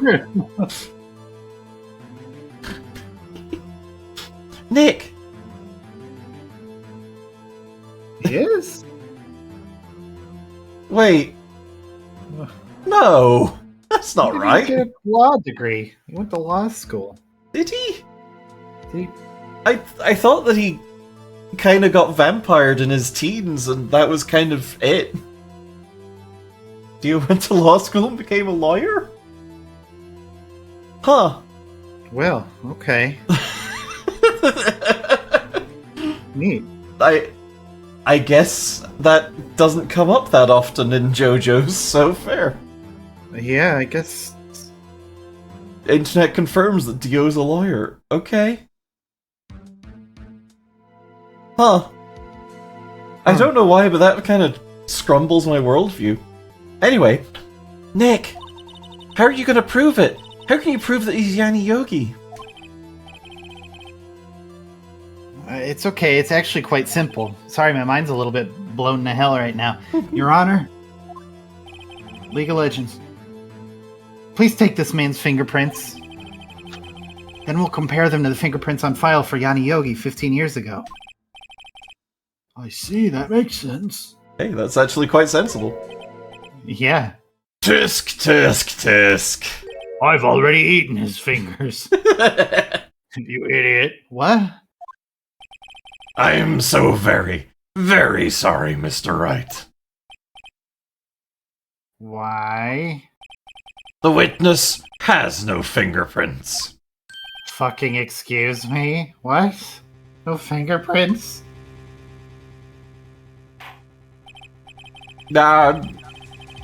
You see, before... picnic basket. Boo boo boo boo boo boo. You see, before I worked as a caretaker, I worked at a chemical plant. I burned my fingers working with the stuff. Yep. What? Yogi, you sneak. You burned your fingerprints off to hide your past.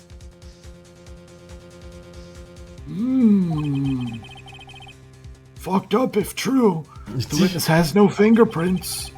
I guess we will not be able to prove his identity. No. Tisk, tisk, tisk. Well, what will you do, Mr. Wright?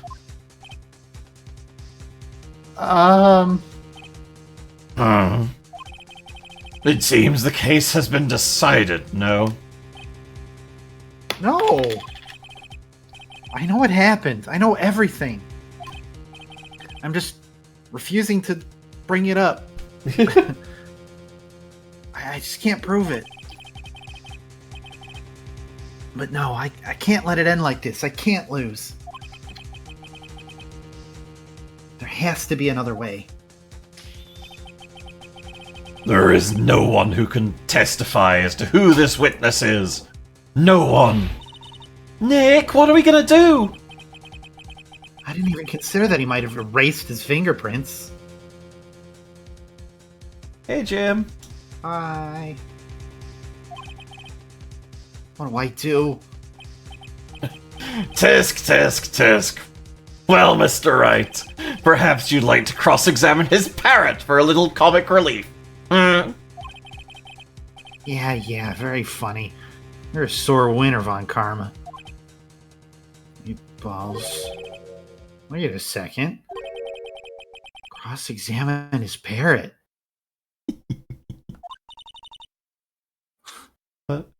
What is it, Nick? No. No, you're not going to... Phoenix, yes, Your Honor. The defense would like to take Mr. Von Karma up on his proposal. We're getting married. Take Mr. Von Karma up? On my proposal? Exactly, Your Honor. I would like to cross-examine the witness's pet parrot. Piece of carrots. Order! Well, what do you think, Mr. Von Karma? Need you even ask? This is a farce. I object. Wait a second.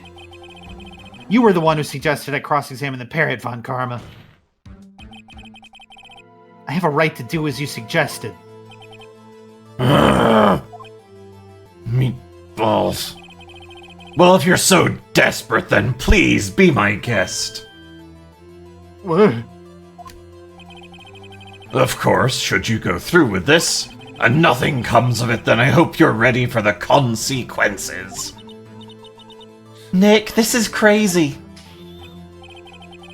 Well, still want to go through with your little game? Let the parrot take the stand. I'm putting my finger out so it can perch on it. I will cross-examine her, Your Honor.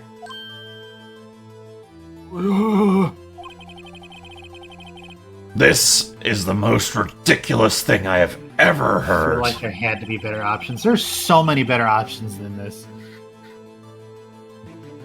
Von Karma's rigged every person's testimony, every piece of evidence. Has there ever been a point in the games where no, I don't want to do this is the correct answer? I think once or twice, yeah. But usually it's, yeah, I guess we better do the crazy thing. Yeah, maybe I should give up and see what happens. Yeah. Accept the parrot. She's my last chance. At least I think so. I mean, we have proven that he uses the parrot as like a memory device. It's true. It's true. So, like, it's not that weird. Bailiff, bring in the parrot. Whack his pee-pee.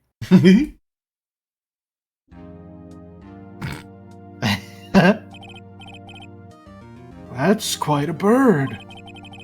Please tell us your name. Meatballs! Name! Meatballs! Okay, the bird's name is Meatballs. The witness is ignoring me. Mom! It must hurt to be ignored by a bird. I heard you slant rhyme in your brain, Phoenix. It's not cool. Very well, witness. Who is your owner? Please testify for us.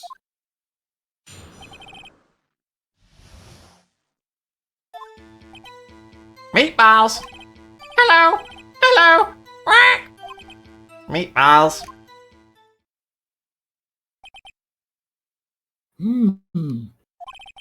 Well, my eardrums have sure been blown out, but that's besides the point. Certainly the most concise testimony we've had so far. Very well, begin your cross-examination. This story's really good. It's so silly. So good. Right. What are you gonna do, Nick? Well, first I'm gonna shit myself right here and now. And then I guess I'm gonna try to talk to the parrot. Meatballs. I don't know. What do we do, Maya? Hmm.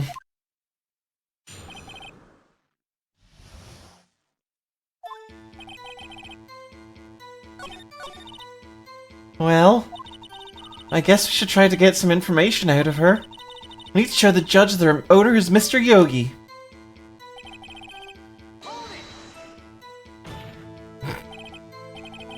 Witness, you can't just say hello and expect us to get anywhere.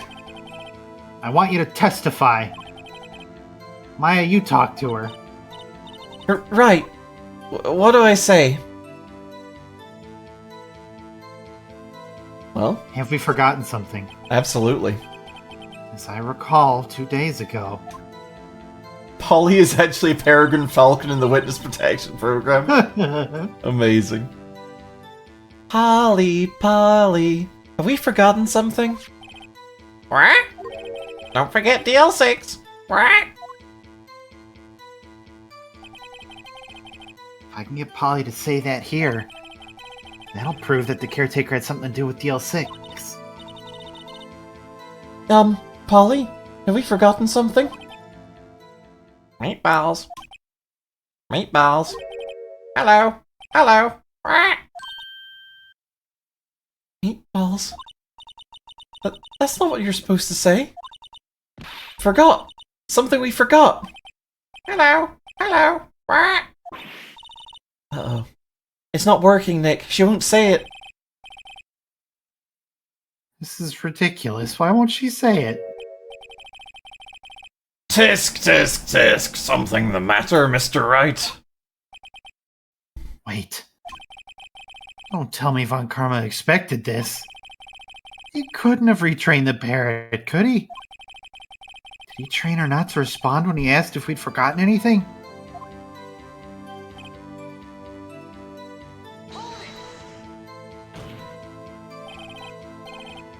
Witness, you're here to speak. You must speak to me. Meatballs. Frankly, I can't believe that you're speaking to the parrot. Well. Boop, boop, boop, beep, beep, boop. Okay.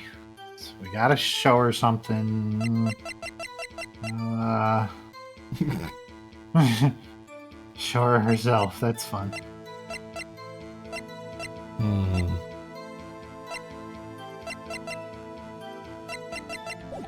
Do we just press her and try and ask something else? Oh, The other you could option. give it a shot, yeah. I don't think the other options were particularly enticing. No. Ba ba ba.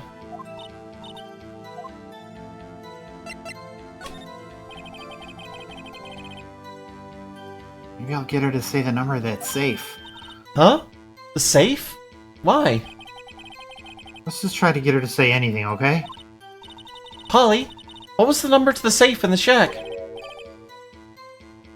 1228. 1228. Meatballs. My, what a reckless parrot. Well, Mr. Wright, you aren't claiming that this number has something to do with that caretaker. I Well, mean, it does, actually. yep. Actually, it does. That's why I had her say it. Ah, ridiculous. How can the number to a safe tell us who the caretaker is? Show us your proof. What could possibly link this number to the caretaker's true identity? Let's see. Yeah. There it is.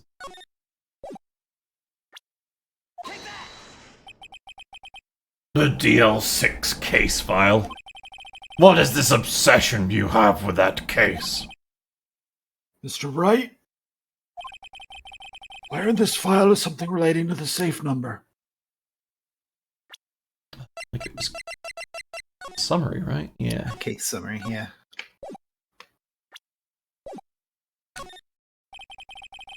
It's on the case summary page. The case summary? Specifically, the date on which the DL6 incident occurred. The date of the incident, December 28. Why, that's today's date, 15 years ago. And the number on that safe is 1228. Oh, Use the date of the DL6 incident as the number for his safe, Your Honor. That's how important that date was to him. I see. Certainly is an interesting coincidence. People often do set their secret numbers to dates. This is not tangible proof. I set my ATM card's number to 0001 because I am number one. Everybody flees the scene to go buy a bunch of stuff. This has nothing to do with a date. Nothing. In fact, my social security number is 0001. Because I was the first boy ever done. Indeed. Alone, it is a little weak for evidence in a murder trial. We would need some other corroborating evidence. Where am I going to find that? Nick, we're getting closer. One more. You can just get one more piece of evidence. Right, but what? Very well, witness. You may continue. I guess let's press again and ask the other option. Mm-hmm. I talk to her. Maybe I should get her to say her name. Polly, what's your name? Polly! Polly! Quack! Mr. Wright, you've done it. I think we've established that this parrot's name is Polly. Does this have anything to do with her owner's identity? Does it? Was...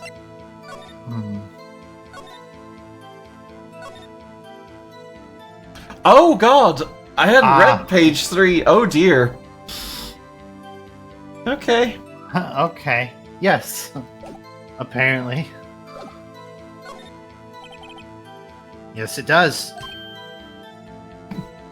What the fuck? Ah, fascinating. You claim that the parrot's name will prove her owner's identity. Then show us this proof. Yeah, Yanni Yogi is Polly backwards. Nick, don't you think you're taking this bluffing a little too far? Listen. Yes. We're not here to answer the question of who's the caretaker. We're here to prove that he is Yanni Yogi. All we have to do is tie the name Polly to Yogi. Your Honor, the proof that the parrot's name reveals the caretaker's identity is that I'm an attorney, and you can trust me. The DL6 case file. That's quite a large file you have there. Which Oh, page is coming on the to me? proof? Yes. Which page is this proof on, then? How else am I going to get? Well, never mind. Uh-huh. Get what, Karma? Embrag. Show us or stop wasting our time. I sure wish you hadn't said that, but I guess I brought this on myself.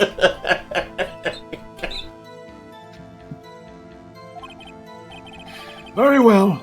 Mr. Wright, please show us the page. Where in this file is the information connected to this parrot's name? It's on the suspect data page. Well, meatballs? This page is all the information about Yanni Yogi.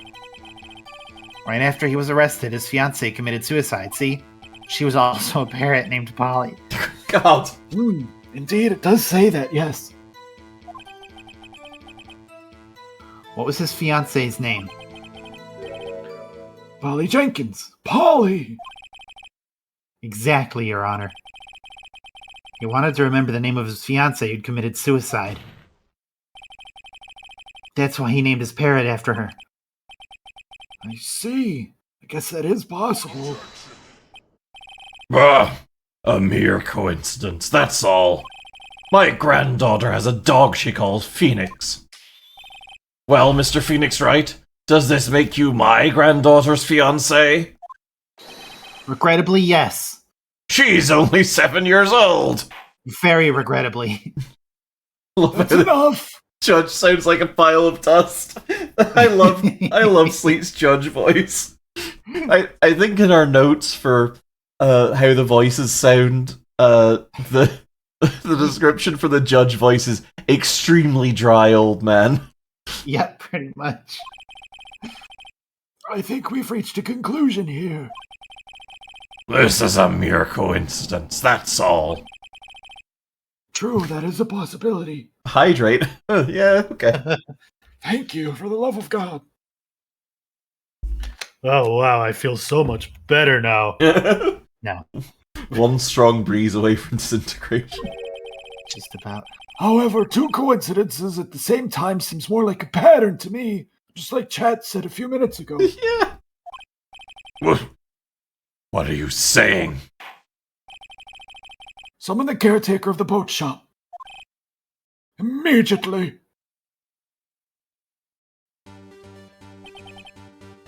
Witness, please blow your goddamn nose. Tell us your name. Wait. This witness, he doesn't remember. Picnic basket boo boo. Picnic basket boo boo. Picnic basket boo boo. I can't get there unless I do that. It's like reloading your voice actor gun. You gotta switch to the Yanni Yogi ammo. No, it's okay. Meatballs. Whoa. Oh, I've accomplished what I wanted to do. I'm done. Nick, he looks totally different. this is the real Yogi, I think. Finally. He's been acting feeble to hide his true identity. We getting like a reprisal of the song here? This is awesome. Mm-hmm. Acting for 15 years. Well, let me ask you again. Please state your name for the court. My name is Yanni Yogi. 15 years ago, I served in a bailiff in this very court.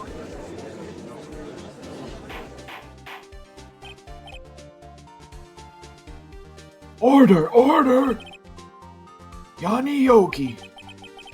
So was it you who killed Robert Hammond and tried to frame Miles Edgeworth for his death? Meatballs. Yes, it was me. I did it. Meatballs. They put me on the witness stand 15 years ago. Robert Hammond, he said I was mentally unsound, boo-boo. He told me it would make me innocent, get me off the hook. So, I pretended to have brain damage. I was innocent, really, but he didn't believe me. This voice is going off the chain. What's these inflections? We won the trial, but I lost everything. I lost my job, my boo-boo, my social standing, my picnic basket. Meatballs. That's what it was full of. Then, this year, 15 years later, a package arrived. It was a letter and a pistol.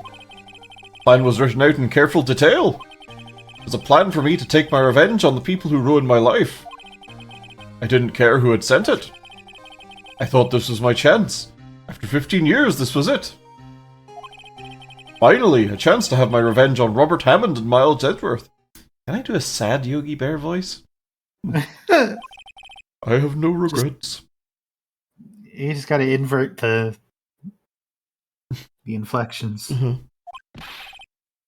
Whoa, wait a moment.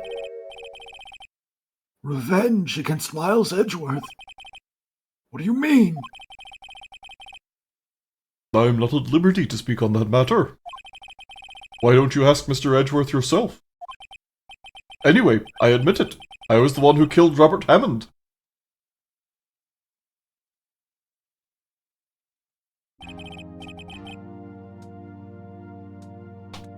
Von Karma, where's Mr. Yogi? He just kind of disappeared. Under arrest, Your Honor.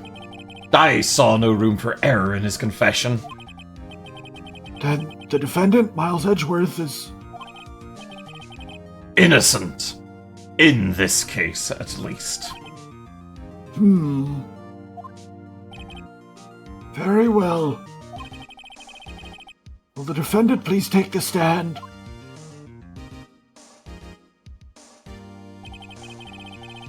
There are a few mysteries left unsolved. Still, you are cleared of suspicion for this particular case. So I would like to pass judgment on the murder of Robert Hammond. Any objections? Meatballs. Meatballs. Meatballs. I don't believe it. Why isn't Von Karma saying anything? Very well. This court finds the defendant, Mr. Miles Edgeworth.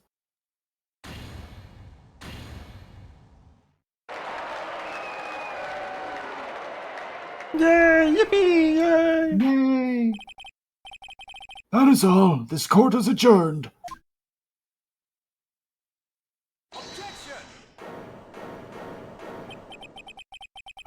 Did someone just say objection? It wasn't Von Karma. Wait, but that means... No.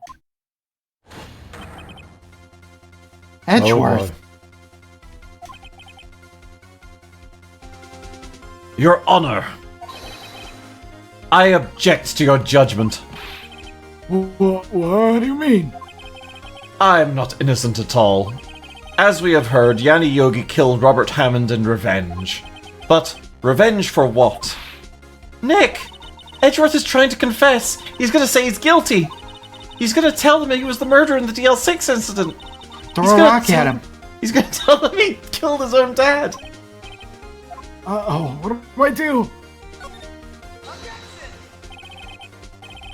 The judgment has already been passed. I object to Edgeworth's outburst. Didn't something like this happen yesterday, too?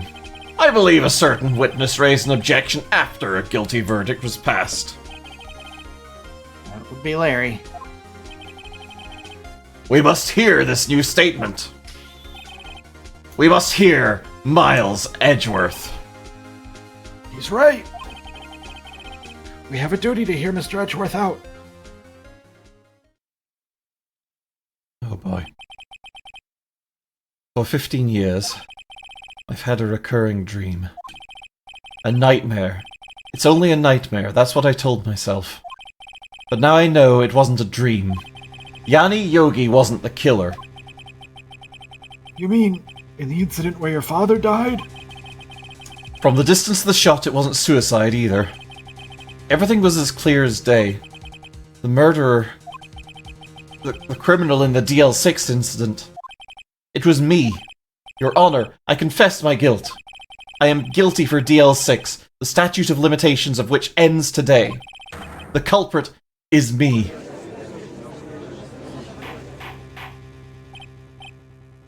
Order! Order! This is certainly unexpected. The defendant declared innocent is confessing to a different crime. A crime for which the statute of limitations runs out today. I'm not really sure how I should deal with this.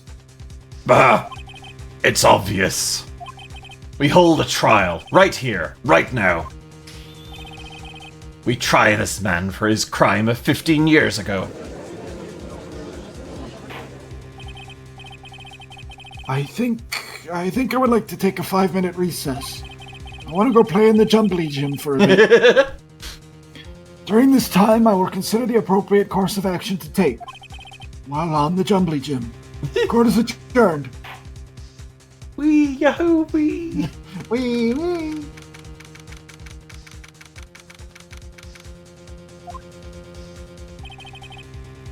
I'm sorry, Wright. I've just wasted all of your effort. You sure have, buddy. Meatballs. Are the trials only 3 days because of how many trials they have to do? How can they just throw a trial into this already packed schedule? I mean, we're only gonna take the 1 day for this, I guess, so they're just like, well, we're here already, fuck it, why not? It's just a secret bonus trial. Yeah, bonus. Mr. Edgeworth, I just don't believe it, sir. I mean, you kill your dad?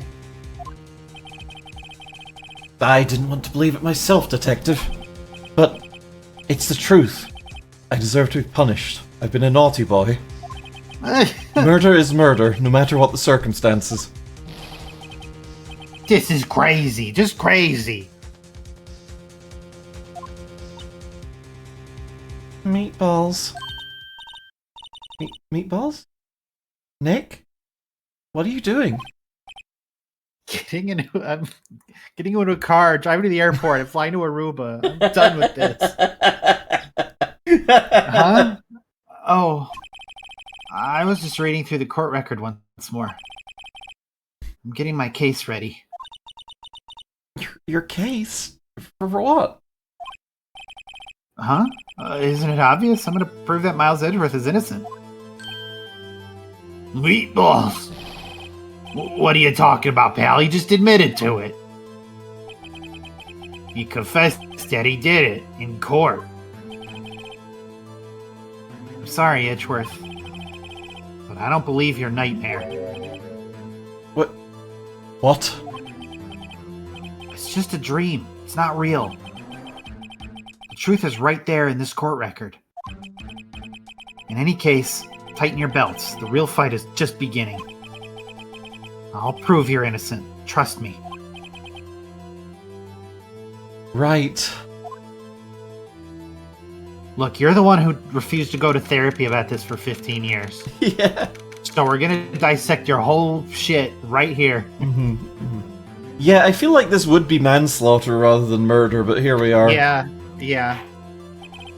But who knows about the variety of crimes in the weird state of Japanifornia.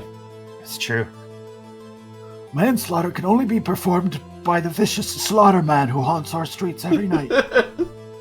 Now then, I would like to resume our trial. Judge, Miles Edgeworth has admitted his own guilt. He has confessed his crime.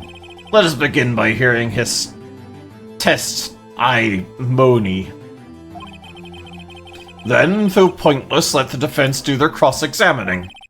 The statute of limitations on the DL6 incident runs out today. Though it's unconventional for me, I'd like to run this one by the book. I see. Does the defense have any objections? No, Your Honor. She tests on my eye till I'm moaning. Von Karma, you knew this was going to happen from the very beginning, didn't you? The Vicious Slaughterman sounds like something from the Parts of the Killer series. You know, yeah.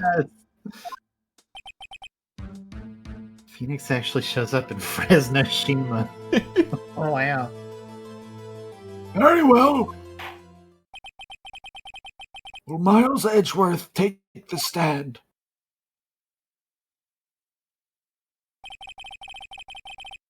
Will the witness state his name and profession?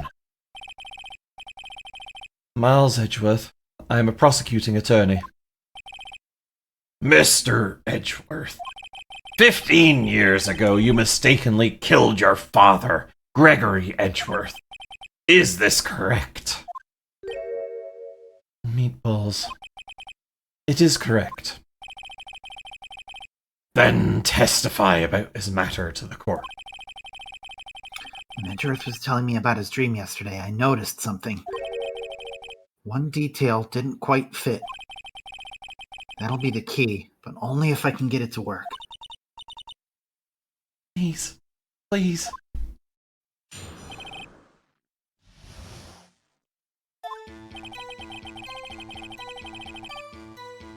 That day, I had gone to the courtroom to observe one of my father's trials. As we went to leave, an earthquake struck, trapping us in the elevator. My father and Mr. Yogi lost their composure and began to argue. Just then, something heavy fell at my feet. I picked it up and threw it at Mr. Yogi. I wanted them to stop fighting.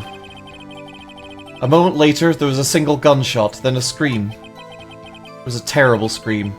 I remember it to this day. That's all. And until now, you thought this memory was a dream. We were stuck in that elevator for 5 hours. The oxygen in the elevator ran out and I lost my memory of the events. Yet why is that elevator airtight? That's a good damn question. That's a good point. I was kind of assuming that there was like a building collapse and that was cutting off the oxygen, but it was this building, which is very uncollapsed. Yeah. Maybe it was a partial collapse. I don't know. Like, I don't imagine that the air in an elevator shaft is particularly fresh, but don't those things like usually have some kind of maintenance hatch? Yeah. Pop open? Yeah. The oxygen in the elevator ran out and I lost my memory of the events. Bah! The same claim Mr. Yogi has made. Having a delicious chicken pot pie, I want it. I want it. Yeah. Very well. Mr. Wright, your cross-examination, please. Yes, Your Honor.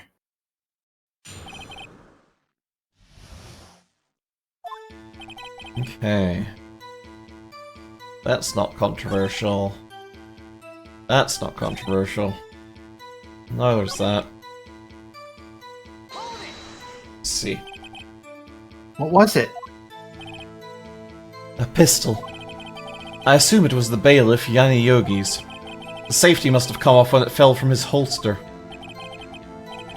And you picked it up. What happened next?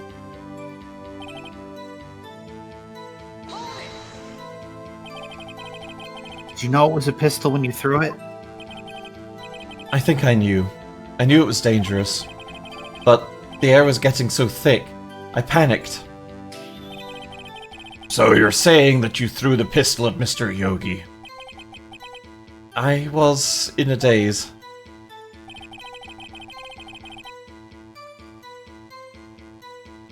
I'm looking at the picture. There's a tiny detail we're missing about the pistol. Yeah, I don't think that we've got the... Yeah, the picture of the elevator. Because Ooh, there's yeah. a bullet hole in the door. Oh, yeah, you're right. Yeah. Which doesn't really add up, does it? Yeah. Because there wouldn't be an exit wound. Because the we bullet was... covered Yeah. Yeah. Yep. Okay. So that's our angle.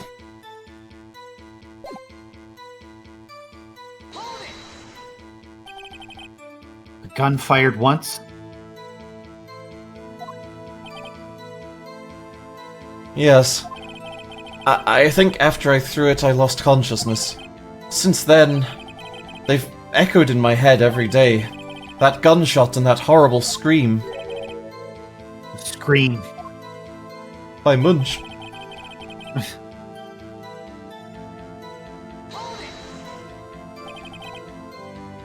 To this day. Yes. I can practically hear it now. I doubt I'll ever forget that scream as long as I live.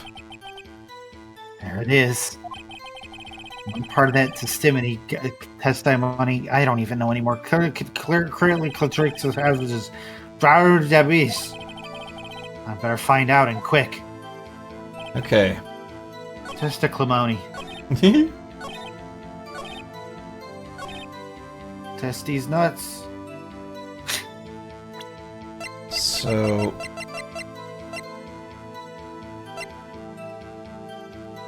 I guess let's try the photo.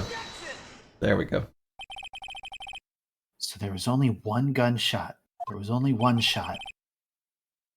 Yes, I'm sure of that. I heard the shot and the scream. Then everything faded. I was unconscious until the rescuers came. They were down under at the time. I was just gonna say that. I see. No, Your Honor. Unfortunately, you don't. Covers your eyes. Oh, what happened? Oh, it's night time. Time to sleep. Meatballs.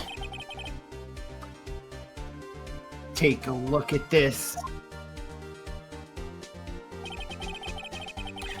This is a photograph of the scene of the crime 15 years ago. And in it lies a clear contradiction to Mr. Edgeworth's testimony. Well, I could see the victim, Gregory Edgeworth, lying there. But what do you mean, a contradiction? Just as I thought, the judge is clueless, as always. Show the judge the contradiction in that photo. I'm gonna plug this hole with my finger. Boop.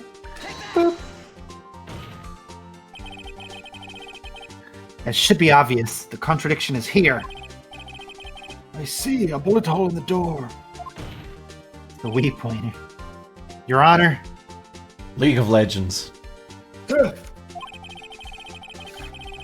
Miles Edgeworth testifies that there was only one gunshot.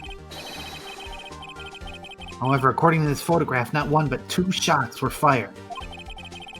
One shot hit the victim, the other hit the elevator door. I ask you then, why did Miles Edgeworth only hear one gunshot?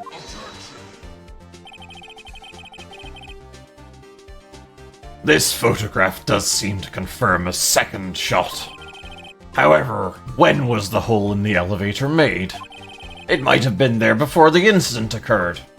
I think we would have had a record of a different shooting in the courtroom. If it was there before, it has nothing to do with this incident.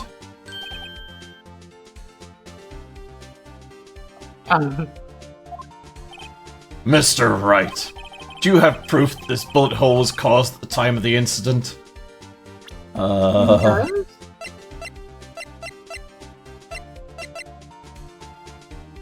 Like, do we?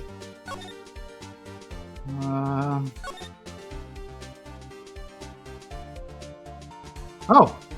Murder weapon was fired twice. Oh, shit, we should have just opened with that one. Yeah.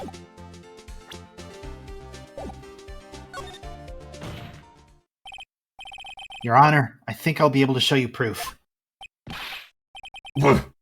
What? Impossible. No, Mr. Von Karma, save your surprise for after you've seen the evidence.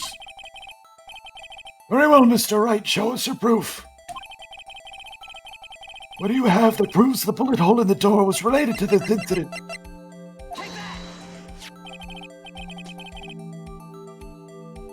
Your Honor, the answer is in this file. Yeah, the case file comes up a lot as evidence. Yeah. I don't think the game would accept if the hole was there, the elevator wouldn't have been airtight. That's another good point. Yeah. You do enjoy dragging out that file, don't you? I don't accept this evidence unless you could tell us what page it's on. I'm sorry, I didn't know you could just do that. I fucking love that. It's like an edutainment game. I don't accept this evidence. Unless you can tell us which page it's on. Which- Page 1 or 2 or 3? Which page shows the link between this bullet hole and the DL6 incident? I'm singing the clue music. Look at the victim data in this file. It says I'm right and you smell bad. Quite plainly, the murder weapon was fired twice.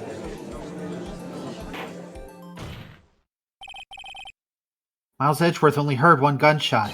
More importantly, I think throwing a gun would only really allow it to have one discharge. Mm-hmm. But I guess that's not important. Yet the murder weapon was fired twice.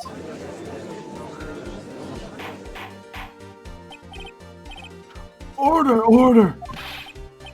Mr. Wright, what are you driving at? It's simple, Your Honor. A McDonald's. I'm hungry. Time of the incident, 2 shots were fired. One went into Gregory Edgeworth's heart. Sorry, Miles. The other hit the elevator door. Remember that the defendant lost consciousness after the shot fired rang out. In conclusion, you must agree that the second shot was fired by someone else. Mr. Wright, but who could that someone else be? The murderer, of course. Well, I mean, yeah, that's not what I meant. Meatballs. I knew I should have stepped in before your wild fantasies got out of hand. Mr. Wright, look once more at the DL6 incident case file. Look closely. Try the case summary page. Case summary. That's on page 1.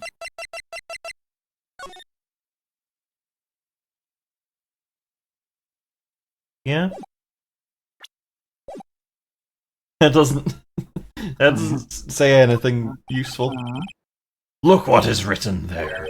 Not a single clue was found on the scene. Meatballs. If the pistol had indeed been fired 2 times, then the other bullet would have been discovered on the scene. He does have a point. You know, it occurs to me that we do still have the fucking metal detector in our inventory. Is that gonna come up? I feel like that's gonna come up. Oh, yeah. Oh, I remember. I remember that. Yeah, I think I'm remembering how this goes, so... Together. Yeah. That second bullet has never. That second bullet has never been found. Why? Because the second bullet does not exist. The bullet that claimed Gregory Edgeworth's life was the one fired by his own son. That is the truth of this matter. The whole truth. It was undoubtedly... Yes, that too. It was undoubtedly something else that made the bullet hole in that door. Like a different bullet. Yeah, what? A non-bullet made this bullet hole. I'm very intelligent. Order! The law up and above me demands order. Meatballs. Mr. Wright has proven one thing to us quite clearly. The murder weapon was fired twice at the time of the incident. However, as Mr. Von Karma says, the second bullet fired was not found. Therefore, it must not exist, apparently. Yeah, right. It's highly unlikely that the police merely overlooked this second bullet. So all we have is the single bullet fired. I'm afraid I have to discount this defense's claim. For no reason. It's going cheap. Twice the price. Tisk. I praise the judge for his wisdom in this matter. How did this happen? I don't believe that the second bullet didn't exist. Was I wrong? Have I been wrong about this whole incident? What are you doing, Nick? Why aren't you raising an objection? Meatballs. I'm sorry, Maya. What? It looks like I was wrong. Nick? The second bullet wasn't there. Then all my conjectures are for nothing. No. But you said you'd do it, Nick. You said you'd get Edgeworth declared innocent. Meatballs. I'm sorry. It's just, when I saw the photograph, I thought the 2 shots had been fired. I was so certain of it, I thought I'd won. I thought there was another person, someone else who fired the killing shot. But now, I was wrong to think it could be that simple. This case has stood unsolved for 15 years. Nick. Well, seems that we've finally cleared up this incident. Only one bullet was found at the scene of the crime. The shot was fired by Miles Edgeworth. Precisely. I would like to ask one thing of Miles Edgeworth before passing my verdict. Have you been paying attention to the trial so far? Yes, Your Honor. Do you have any objections? No, I do not. So you killed your father, though that was not your intention. Meatballs. Yes, I did. Meatballs? Oh no. He's accepted the guilt. Meatballs. Very well. The statute of limitations on the murder of Edgeworth runs out today. Therefore, I must pronounce the verdict on the defendant today, right here. Right now. Right here. Right now. Indeed. Does anyone have any objections? I've been here before. It's just like my first day in court. There's so many things I know I should be saying. But my mind's gone blank. I can't find the words. Mr. Wright? Of course we've got an objection. Your Honor, I object. Tisk. Mr. Wright, on what grounds do you object, Nick? I don't know. His case is perfect. Oh no. Grr. It must exist. Oh. It must exist. The second bullet.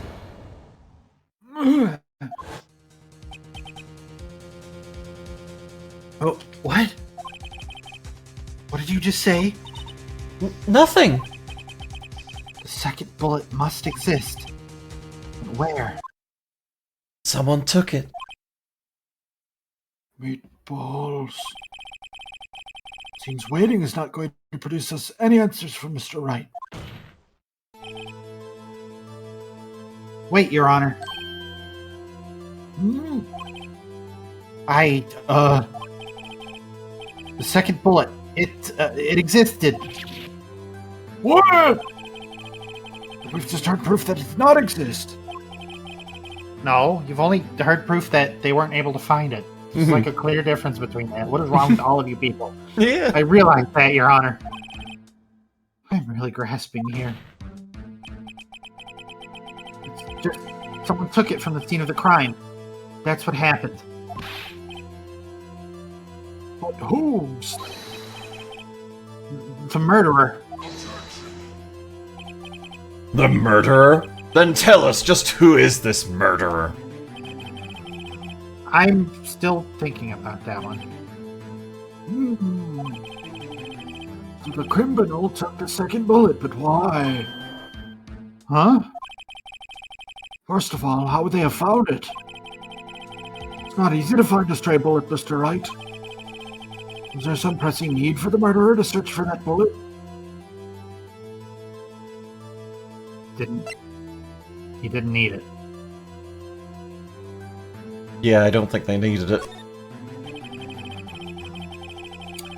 Why would the murderer have spent the time to look for that stray bullet? I haven't got a clue. What's wrong, Mr. Wright? Bah! The murderer had no reason to take that bullet. You don't want to admit it, but it's true.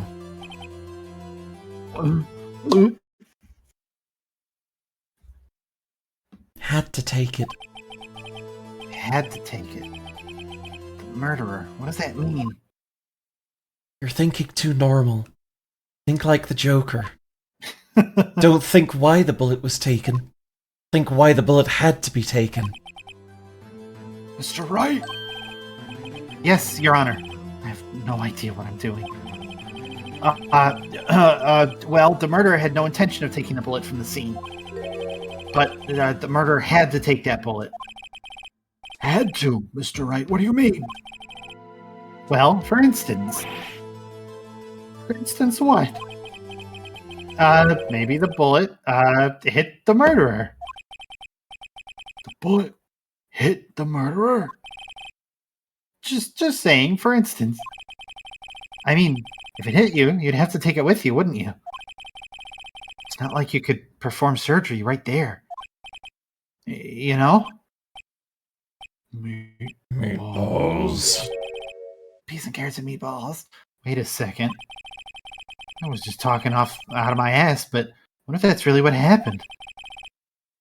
Let me get this straight. So at the time of the murder, the murderer himself was shot. And they left with the second bullet still inside of them. Thus leaving only one bullet at the scene of the crime. Yes. I guess that's how it would work, yes. There's a problem with that. The other two people rescued from that elevator, Miles Edgeworth and Yanni Yogi, were both unharmed. So that would mean...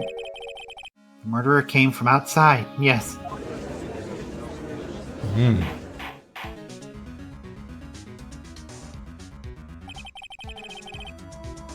The two men fight inside the elevator.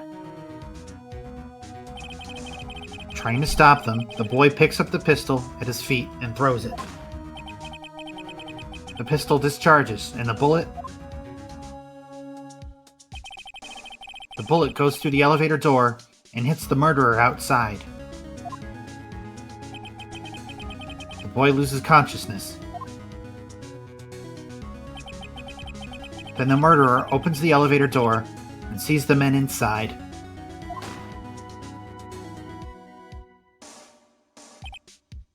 Mr. Wright, you are truly the most unpredictable defense attorney I've ever known. I can tell you're grasping, yet I cannot deny the possibility of what you say. What are you saying? Deny it! Deny it! No one involved with the incident was wounded. There was no murderer. No one was wounded at the time of the incident. He's right. I can't think of anyone. Hey, Nick. Huh?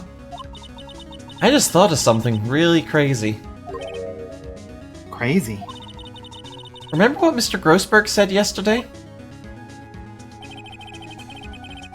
Gregory Edgeworth dealt a blow to his perfect trial record. Wow. It must have been quite a shock for Von Karma. He took a vacation for several months after that, you see? Yes, an unusual event for the man. That was the first and the last vacation he'd taken in many years of prosecuting. What if Von Karma didn't take that vacation because of shock, but took it because he was But took it because he was injured. which would mean It could only mean one thing, he was the murderer in the DL6 incident. which we'd already stated, I think. No, we said, yeah, no, maybe. He was the man who shot Gredgeworth. It was Von Karma. Oh, man. No, I guess we didn't claim that. We only claimed that he wrote that letter. Yeah. Something wrong, Mr. Wright? You seem dazed. No, Your Honor. Well, you have indicated the possibility that the murderer came from outside. Can you give us the name of your suspect? Uh-oh. Should I come out and say it now? I don't see why we wouldn't say it right now. Because it's not like, if this is the wrong one, then what would we do? We would just be like, never mind. I didn't say that. Yeah, exactly. Modify memory. I blow a 6-level spell slot. Your Honor. There is a suspect. One lone suspect. Meatballs. Well, this is certainly interesting news. Very well, Mr. Wright. Who is your suspect?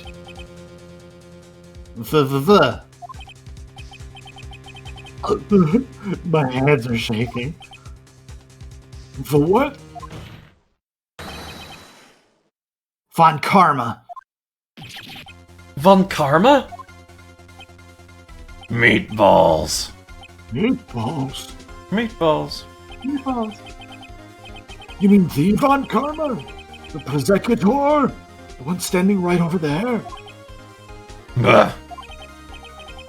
You don't object? Huh. I see no need. Why honor this ridiculous outburst with my objection?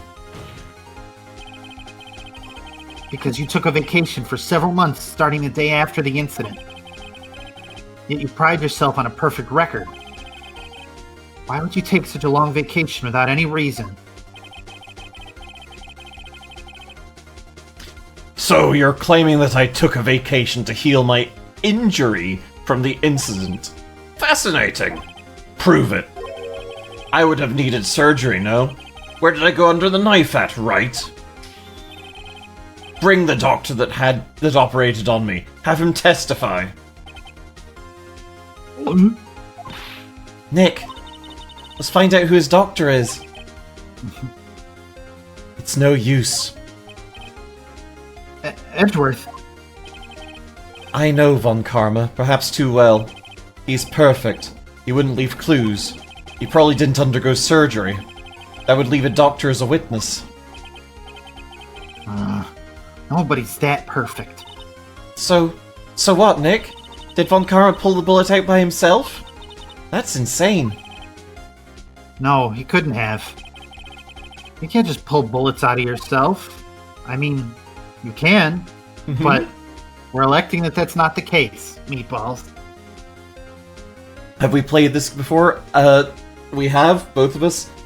Sleet's not played the other games in the series, so I'm excited to get onto those. for her to see Mhm. those. It's also been a long time, so some of the details are fuzzy. Oh yeah, yeah. Meatballs. Wait. What does that mean? That bullet has to be somewhere. But where? Tisk. Well, Mr. Wright, can you produce evidence to prove that I was shot? I reckon so. Yep. Sure can. Alright, Von Karma, I'll prove it. I'll even use evidence. I know how you like it so much. What? Oh, my dynamometer is throbbing. I gotta do the right thing. Yep. Von Karma is perfect. He wouldn't risk surgery, leaving an evidence trail. So then, I ask you, where's that bullet now? I think it unlikely that Von Karma performed surgery on himself, Armstar. Meatballs? You don't mean... I do. Yeah, he was still holding on to the metal detector, even though he was like, I'm gonna get rid of some of this evidence that we no longer need. Yeah. There is the possibility that the bullet is still inside Von Karma. Oh yeah, and that's on loan from the police department too. Yup. Is that even possible for all these years? Well, there's one way to find out. I'll use this metal detector. It's been on my butt the whole time. Well, Von Karma, I'm gonna run this over you and see what we find. Meatballs. I refuse. You refuse? But refusing this means... you acknowledge that the bullet is still inside you.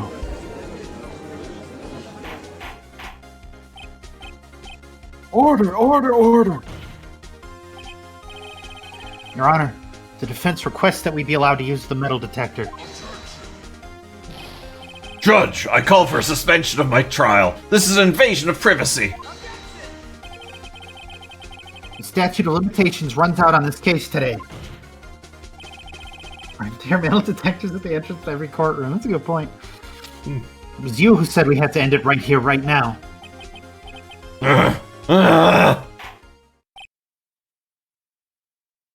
Enough! I permit the use of the metal detector. Mr. Von Karma, you will submit yourself to testing. Nick, what does this mean? I don't know, but I have to give it a shot. What do you mean you don't know? Meatballs. Oh! It reacted. Something's inside his right shoulder. The bullet. Meatballs. Mr. Von Karma? Meatballs. You. It was you! Meatballs. I was afraid this would happen, and so I remained silent. Meatballs. Indeed, there is a bullet in my shoulder. However, it has nothing to do with this incident. What? I was shot in the shoulder long before the DL6 incident.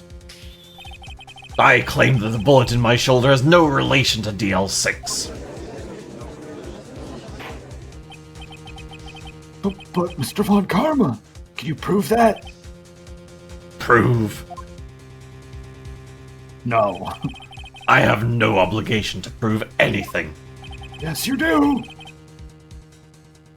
It is Mr. Wright who must prove something here. Not really. Not I. Mr. Wright? Well, can you prove it? Can you prove that the bullet in Von Karma's shoulder was from DL6? Of course he can't. You don't have any of the DL6 evidence. That's because you took it out of the records room yesterday. With no proof, You cannot convict me of any crime. So sorry, Mr. Wright. No, I'm the one who's sorry, Mr. Von Karma. Wh- Sorry that you're right and I'm wrong and everything's gone to hell. What? We were close. 1 day away from freedom. But you see, I have proof. What? Who would have thought you would dig your own grave trying to convict Edgeworth? I can link that. Oh my god, the sun is blasting into my retinas. Oh, Lord. Sorry, it just peeked out through the clouds. Ow, it hurts. I can link that bullet in your shoulder to the DL6 incident. And here's my final proof. I'm an attorney. Guns exist. Yeah, like... We match the ballistic marking to the one in his shoulder. Yeah, that makes sense. That's a bullet. A mini ball. Where did you get that? Get it because I'm old. This is the bullet used in the DL6 incident. This is taken from the heart of the victim, Mr. Gredgeworth. The bullet is preserved quite nicely with all the ballistic markings intact. Ballistic markings. You may recall the term. It came up in the first trial 2 days ago. Ballistic markings are the fingerprints of a weapon. All bullets fired from a gun are marked with that weapon's unique pattern. By examining the markings, you can tell which weapon fired the bullet. It's quite accurate. Meat ballistic markings. We have 2 bullets in our possession. One, the bullet removed from Gredgeworth's heart. Sorry, Miles. The other, Mr. Von Karma, is the bullet buried in your shoulder. We could analyze both bullets. Then if the markings matched, we would know that both bullets had been fired from the same gun. The very same pistol, in other words. The murder weapon that killed Gregory Edgeworth. Mr. Von Karma, you will let us remove the bullet from your shoulder. Then we'll compare the ballistic markings to those on this bullet. Let's solve this case, once and for all. Well, Mr. Von Karma,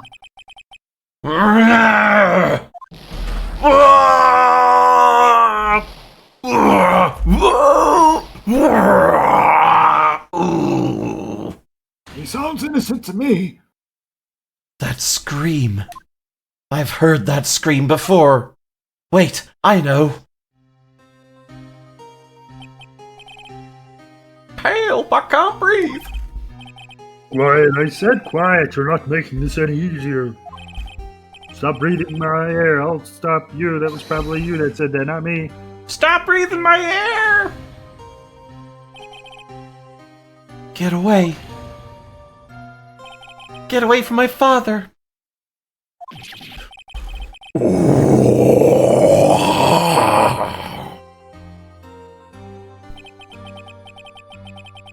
It's that scream I heard in the elevator. 15 years ago. Von Karma, it was you who was the screamer.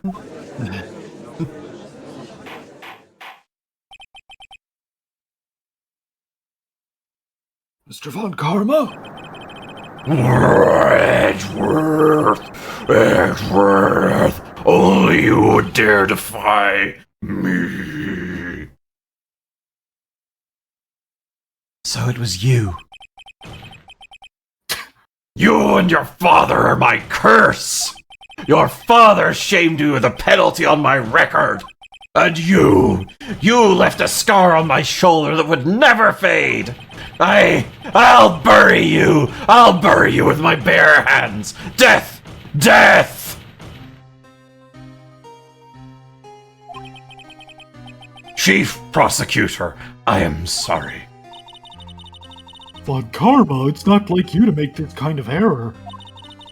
I never would have thought that Edgeworth would be the one to catch you. I was careless. I'm sorry, but you will have to be penicized. I've covered for you in the past, but not this time. Meatballs! Edgeworth! It was a shock like none I had ever known. Me? Penicized? It took hours for me to regain my composure. Suddenly I found myself in the darkness. I was in the court records room. I must have wandered in there without thinking where I was going. The room was pitch black. The lights must have gone out. I went into the hall and felt my way to the elevator. I pressed the button, but nothing happened. Then there was a noise. I was in pain, a horrible burning pain in my shoulder. Just then the lights came back on. The elevator door opened before my eyes.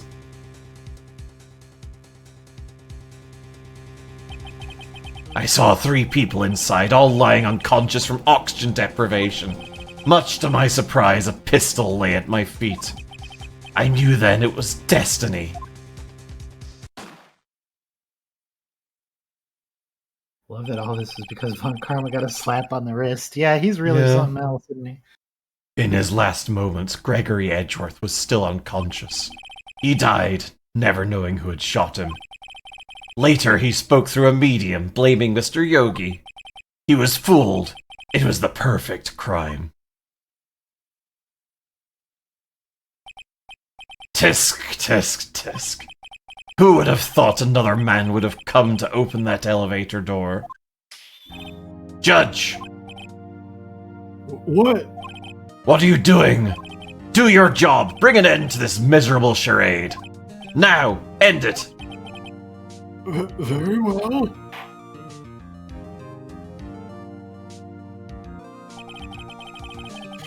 Appears that we've come a very long way to the end of this maze. 15 years later, Mr. Miles Edgeworth, Yes, Your Honor.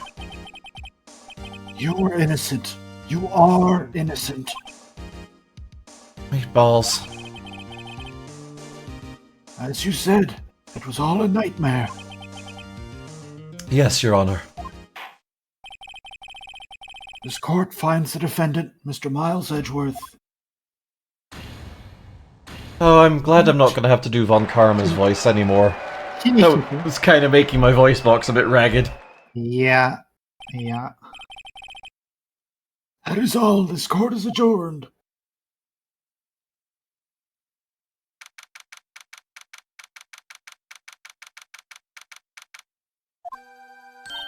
Nick, we did it! Did you see his face? Von Karma looked even paler than usual. He's pretending to be all cool, but inside you crushed him, Nick. Crushed! Gotta say, I'm impressed. It was pretty close, though. Yeah, one thing about that is we did actually, prove her mom was totally wrong. Like, there was a glimmer there for a moment where it was like, no, she heard her spirit medium stuff worked. It was just that the ghost lied. Yeah. Now it's like, no, it was just straight up wrong. It was wrong on all counts.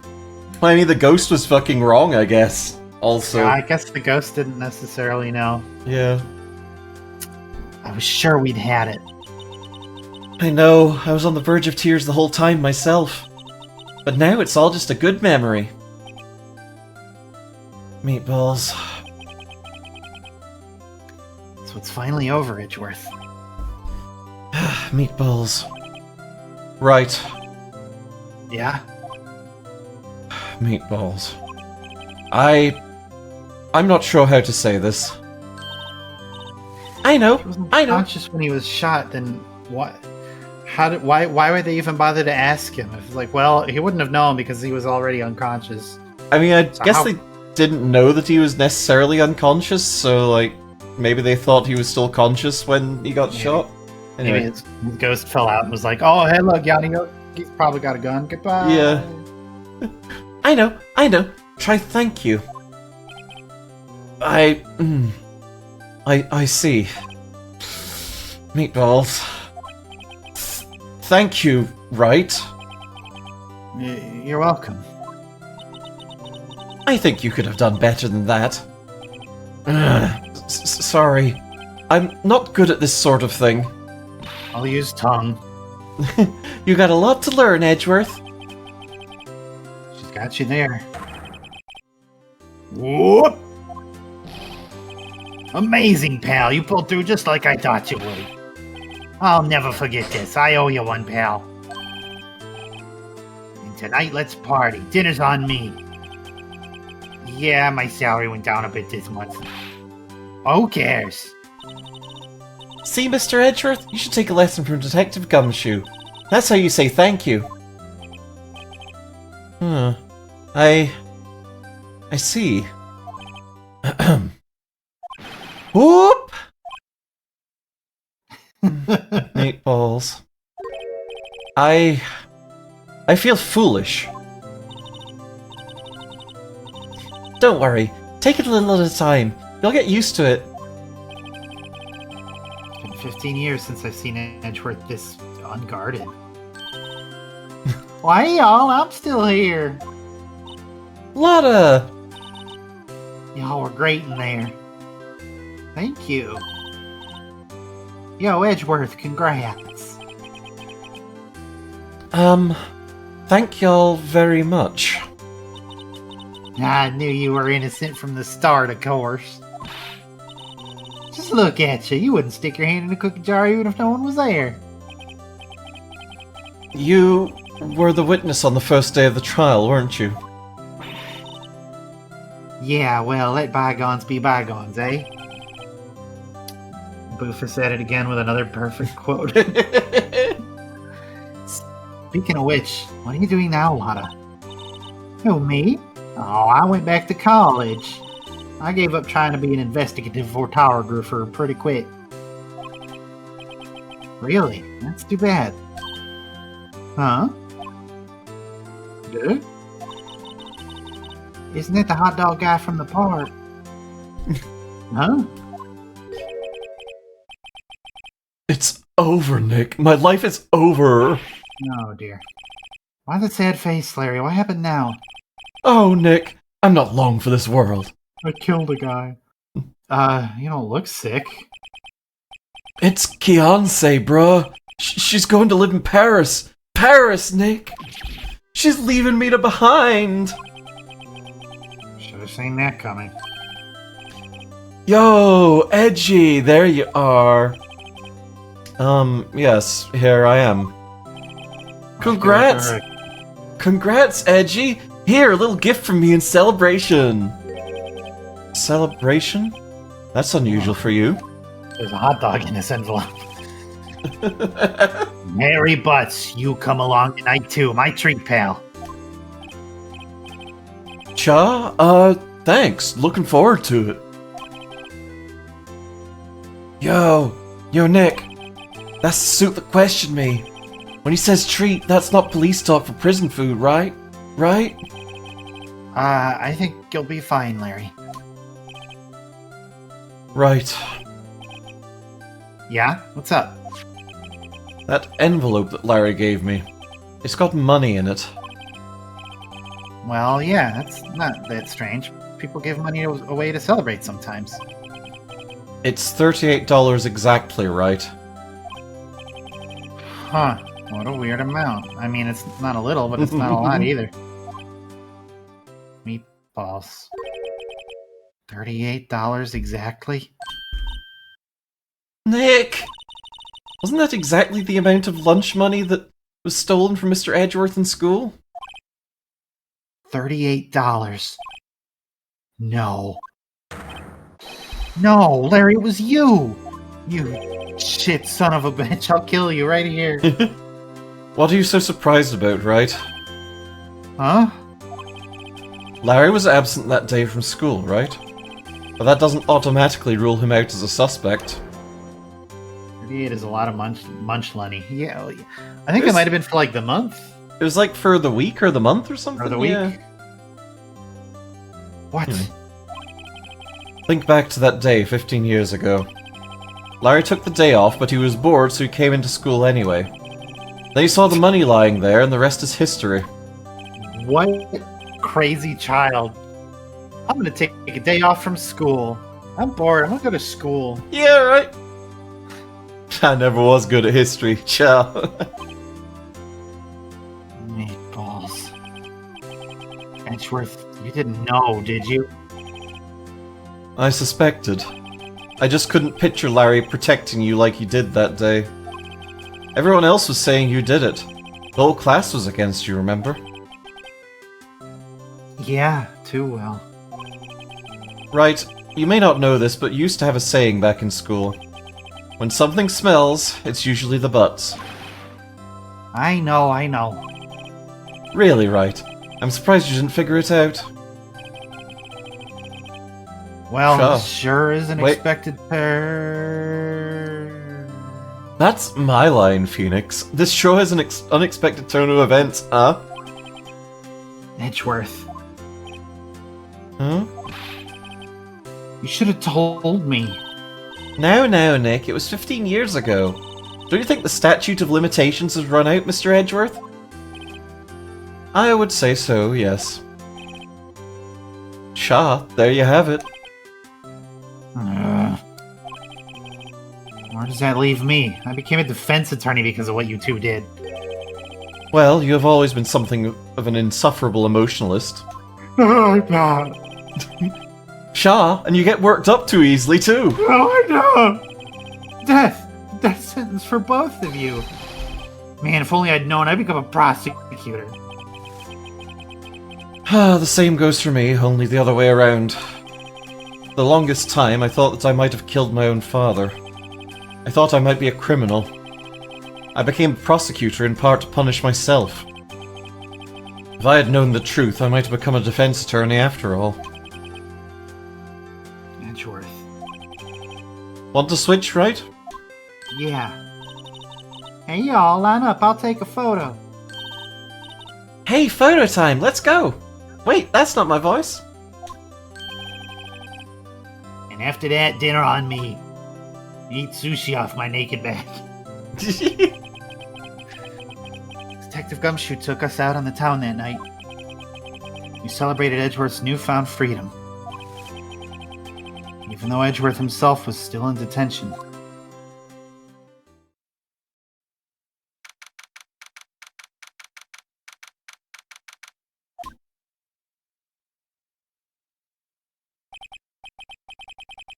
Whoa, I went a little overboard yesterday. I had too much juice. Huh. It's still only 5 a.m. Maybe I should go back to sleep. You sleeping on the couch, Phoenix? What's this? A letter? Good morning, Nick. You were really impressive yesterday. Seeing you... It made me think about what I'm doing in here.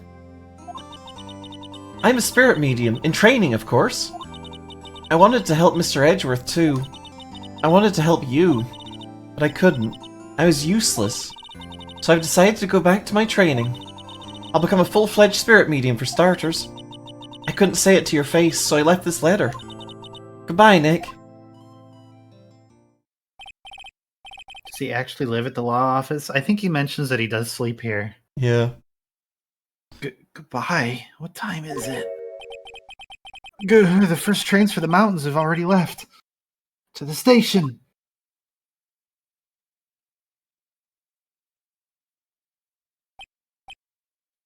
Meatballs. I guess I'm too late. Meatballs. Hey! Nick! Maya! Meatballs. Meatballs. Meatballs. So, you're leaving?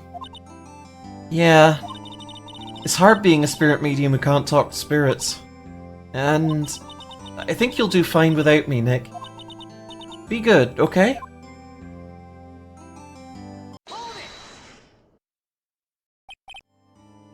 Wait! What? Meatballs. I never could have saved Edgeworth without your help. Huh? On the last day of the trial, I heard her. I heard Mia's voice. You heard my sister? Yes, well, only her voice, but still. It was at the very end, when I thought we'd lost everything. Well, that's my sister for you. The hold it was really good. Yeah, it super was. Absolutely. Detective Gumshoe helped, and Mr. Grossberg, and even Larry. I'm the only one who couldn't help. I was useless, Nick. But you were the one who stopped Von Karma, Maya. Huh? I didn't do anything. All I did was wander around in a daze. Sorry, but I have evidence that you helped. Evidence? Show Maya some evidence to cheer her up. IRC, the GBA release, this is the end of the game. Yeah, it was. The later ones added an extra case. Oh shoot, what did Maya do? She got us the other bullet. The bullet, that's right. Yes. Yeah. A bullet? For your Valentine? Von Karma was convinced he'd taken all the evidence pertaining to Deal 6. But you were the one who rescued the last piece of evidence we needed. This was the bullet that put an end to Von Karma. And you were the one who gave it to me. Nick. Thanks, Maya. I couldn't have done it without you. Meatballs. Meatballs. I'll be back soon. Huh? I'm gonna complete my training and come back. Meatballs. Okay. I'll be waiting. Meatballs. Of course you will. Can't run that office by yourself. You're hopeless. I don't know about that. So, that nightmarish sound means that I've got to get on the train. This is it. See you soon, Maya.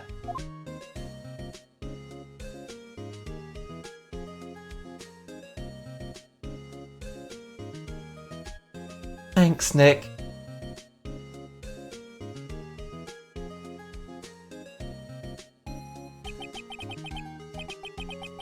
And so my story ends. Time to turn a new page. And say goodbye to the novice defense attorney that I once was. Now a new story begins. With the same old crazy cast of characters. Pah! Don't think you've graduated yet, amateur. Mr. Wright, perhaps you'd like to rethink that claim. Oh, yes, Your Honor. Uh-oh, I got a bad feeling about this.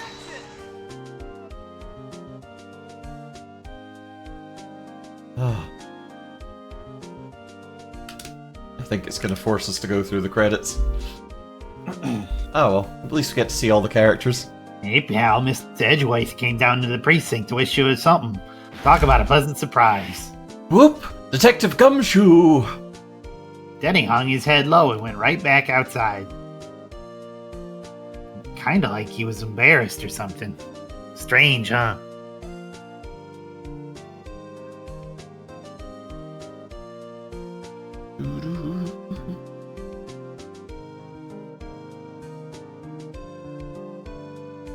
Huh, Nick? Nah, I haven't seen him lately. Who, me? I've been working at a cheese shop. That Missy's a nice lady. I don't... What? My voice has gone crazy. He's choosing Hawaii right now, yeah. Sorry, I have a cold.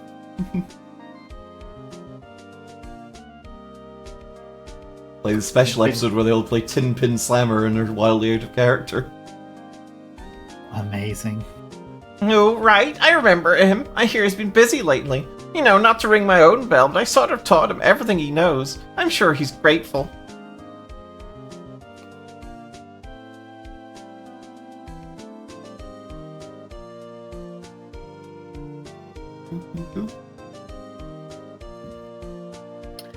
Phoenix Wright, Ah, the defense attorney for whom I wrote the affidavit for, yes. Oh, you should know I've taken over his management of the Gatewater Hotel. Should you be in the area, please stop by. Pin Slammer is a game from The World Ends With You. Yeah. It's a game about using pins to Ahem! play Bonjour. Beyblade. Phoenix Wright? Ah, yes, Mir's understudy, was he not? I wonder how he's doing. Haven't seen him of late. Ah, the days of my youth. Like the scent of fresh lemon, you see.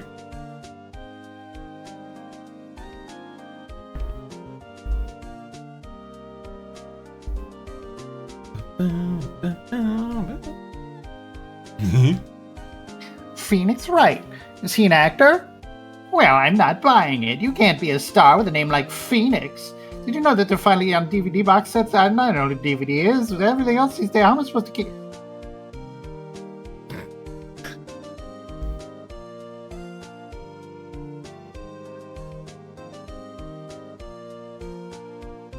I'm pleased to announce The Pink Princess is a hit. I'm sure that Mr. Wright... I owe that Mr. Wright a great deal. Oh, and I'm keeping my face out of the public eye till the show's over. Wouldn't want to ruin any kid's dreams, you know? I can't remember what my voice was like, but it was probably that.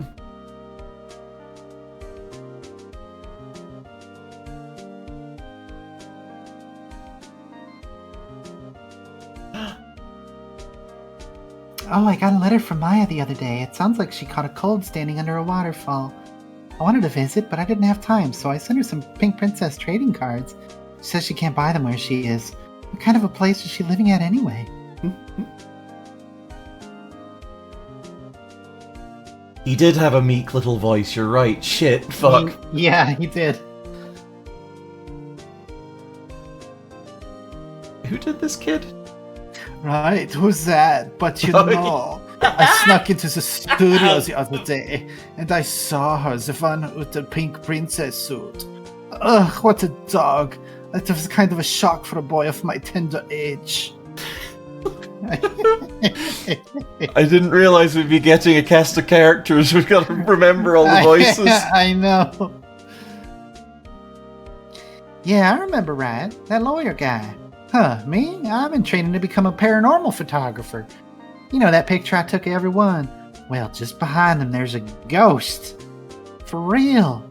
Now that's talent. I'm gonna be famous.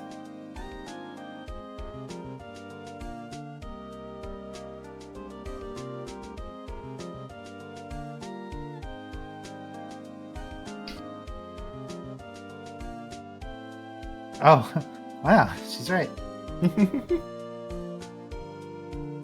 Now, do you think she said she had the word failure on the other side of that card that she would hold up and cry? I just wanted to be. Oh. The one I remember the least amount about. Uh-huh. I remember a cowboy, and I remember a parking garage, and I remember luminol. Uh-huh. That's about it. We are gonna come back to this. Mm-hmm. Y'all, thank you for coming along. Appreciate y'all very much. Yeah. It's been a fun Sunday. We are probably gonna come back with more Phoenix Wright. I think next Sunday. Next believe weekend, yeah, why not? Yeah. So, we actually have some fan art that we need to look at because we completely forgot to look at it last stream. Oh yeah, from our Deadly Premonition stream. Yeah. Okay, let me pull it up right here. I'm looking in the wrong channel.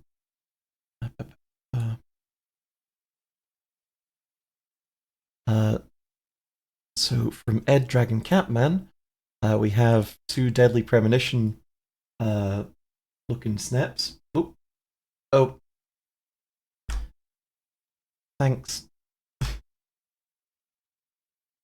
Thanks, Discord. You're really helping us here. Oh no.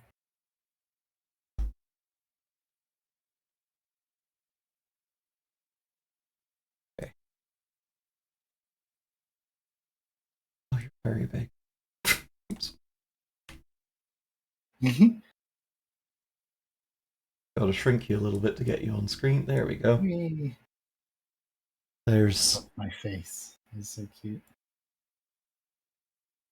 there's a sleep, and also have Discord? I mean, OBS? Hello? Oh, Discord.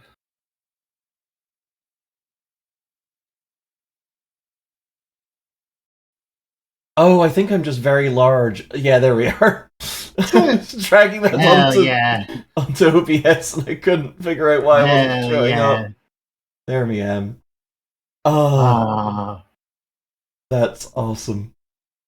Ed, I don't know if you're in here, but thank you so much for these. These are Yeah, great. thank you, Love thank you. them. Okay, we are going to be back on Monday, I think, with I don't know what yet. Maybe more Something Deadly scary. Premonition. We'll see. Yeah. Something spooky at least.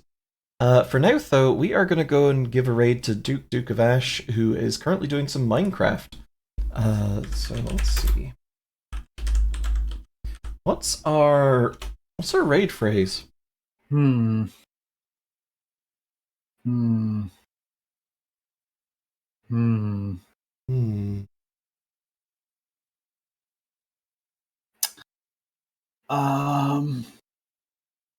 Uh, Where? I don't know. Cross-examining the test Imoni. Uh. And then they didn't kiss. Actually, yeah, that works. Thank you for always coming in clutch, a natural 20. Yeah. There we go. And then they didn't kiss. When you get to Duke's chat, copy and paste that in. Go say hi.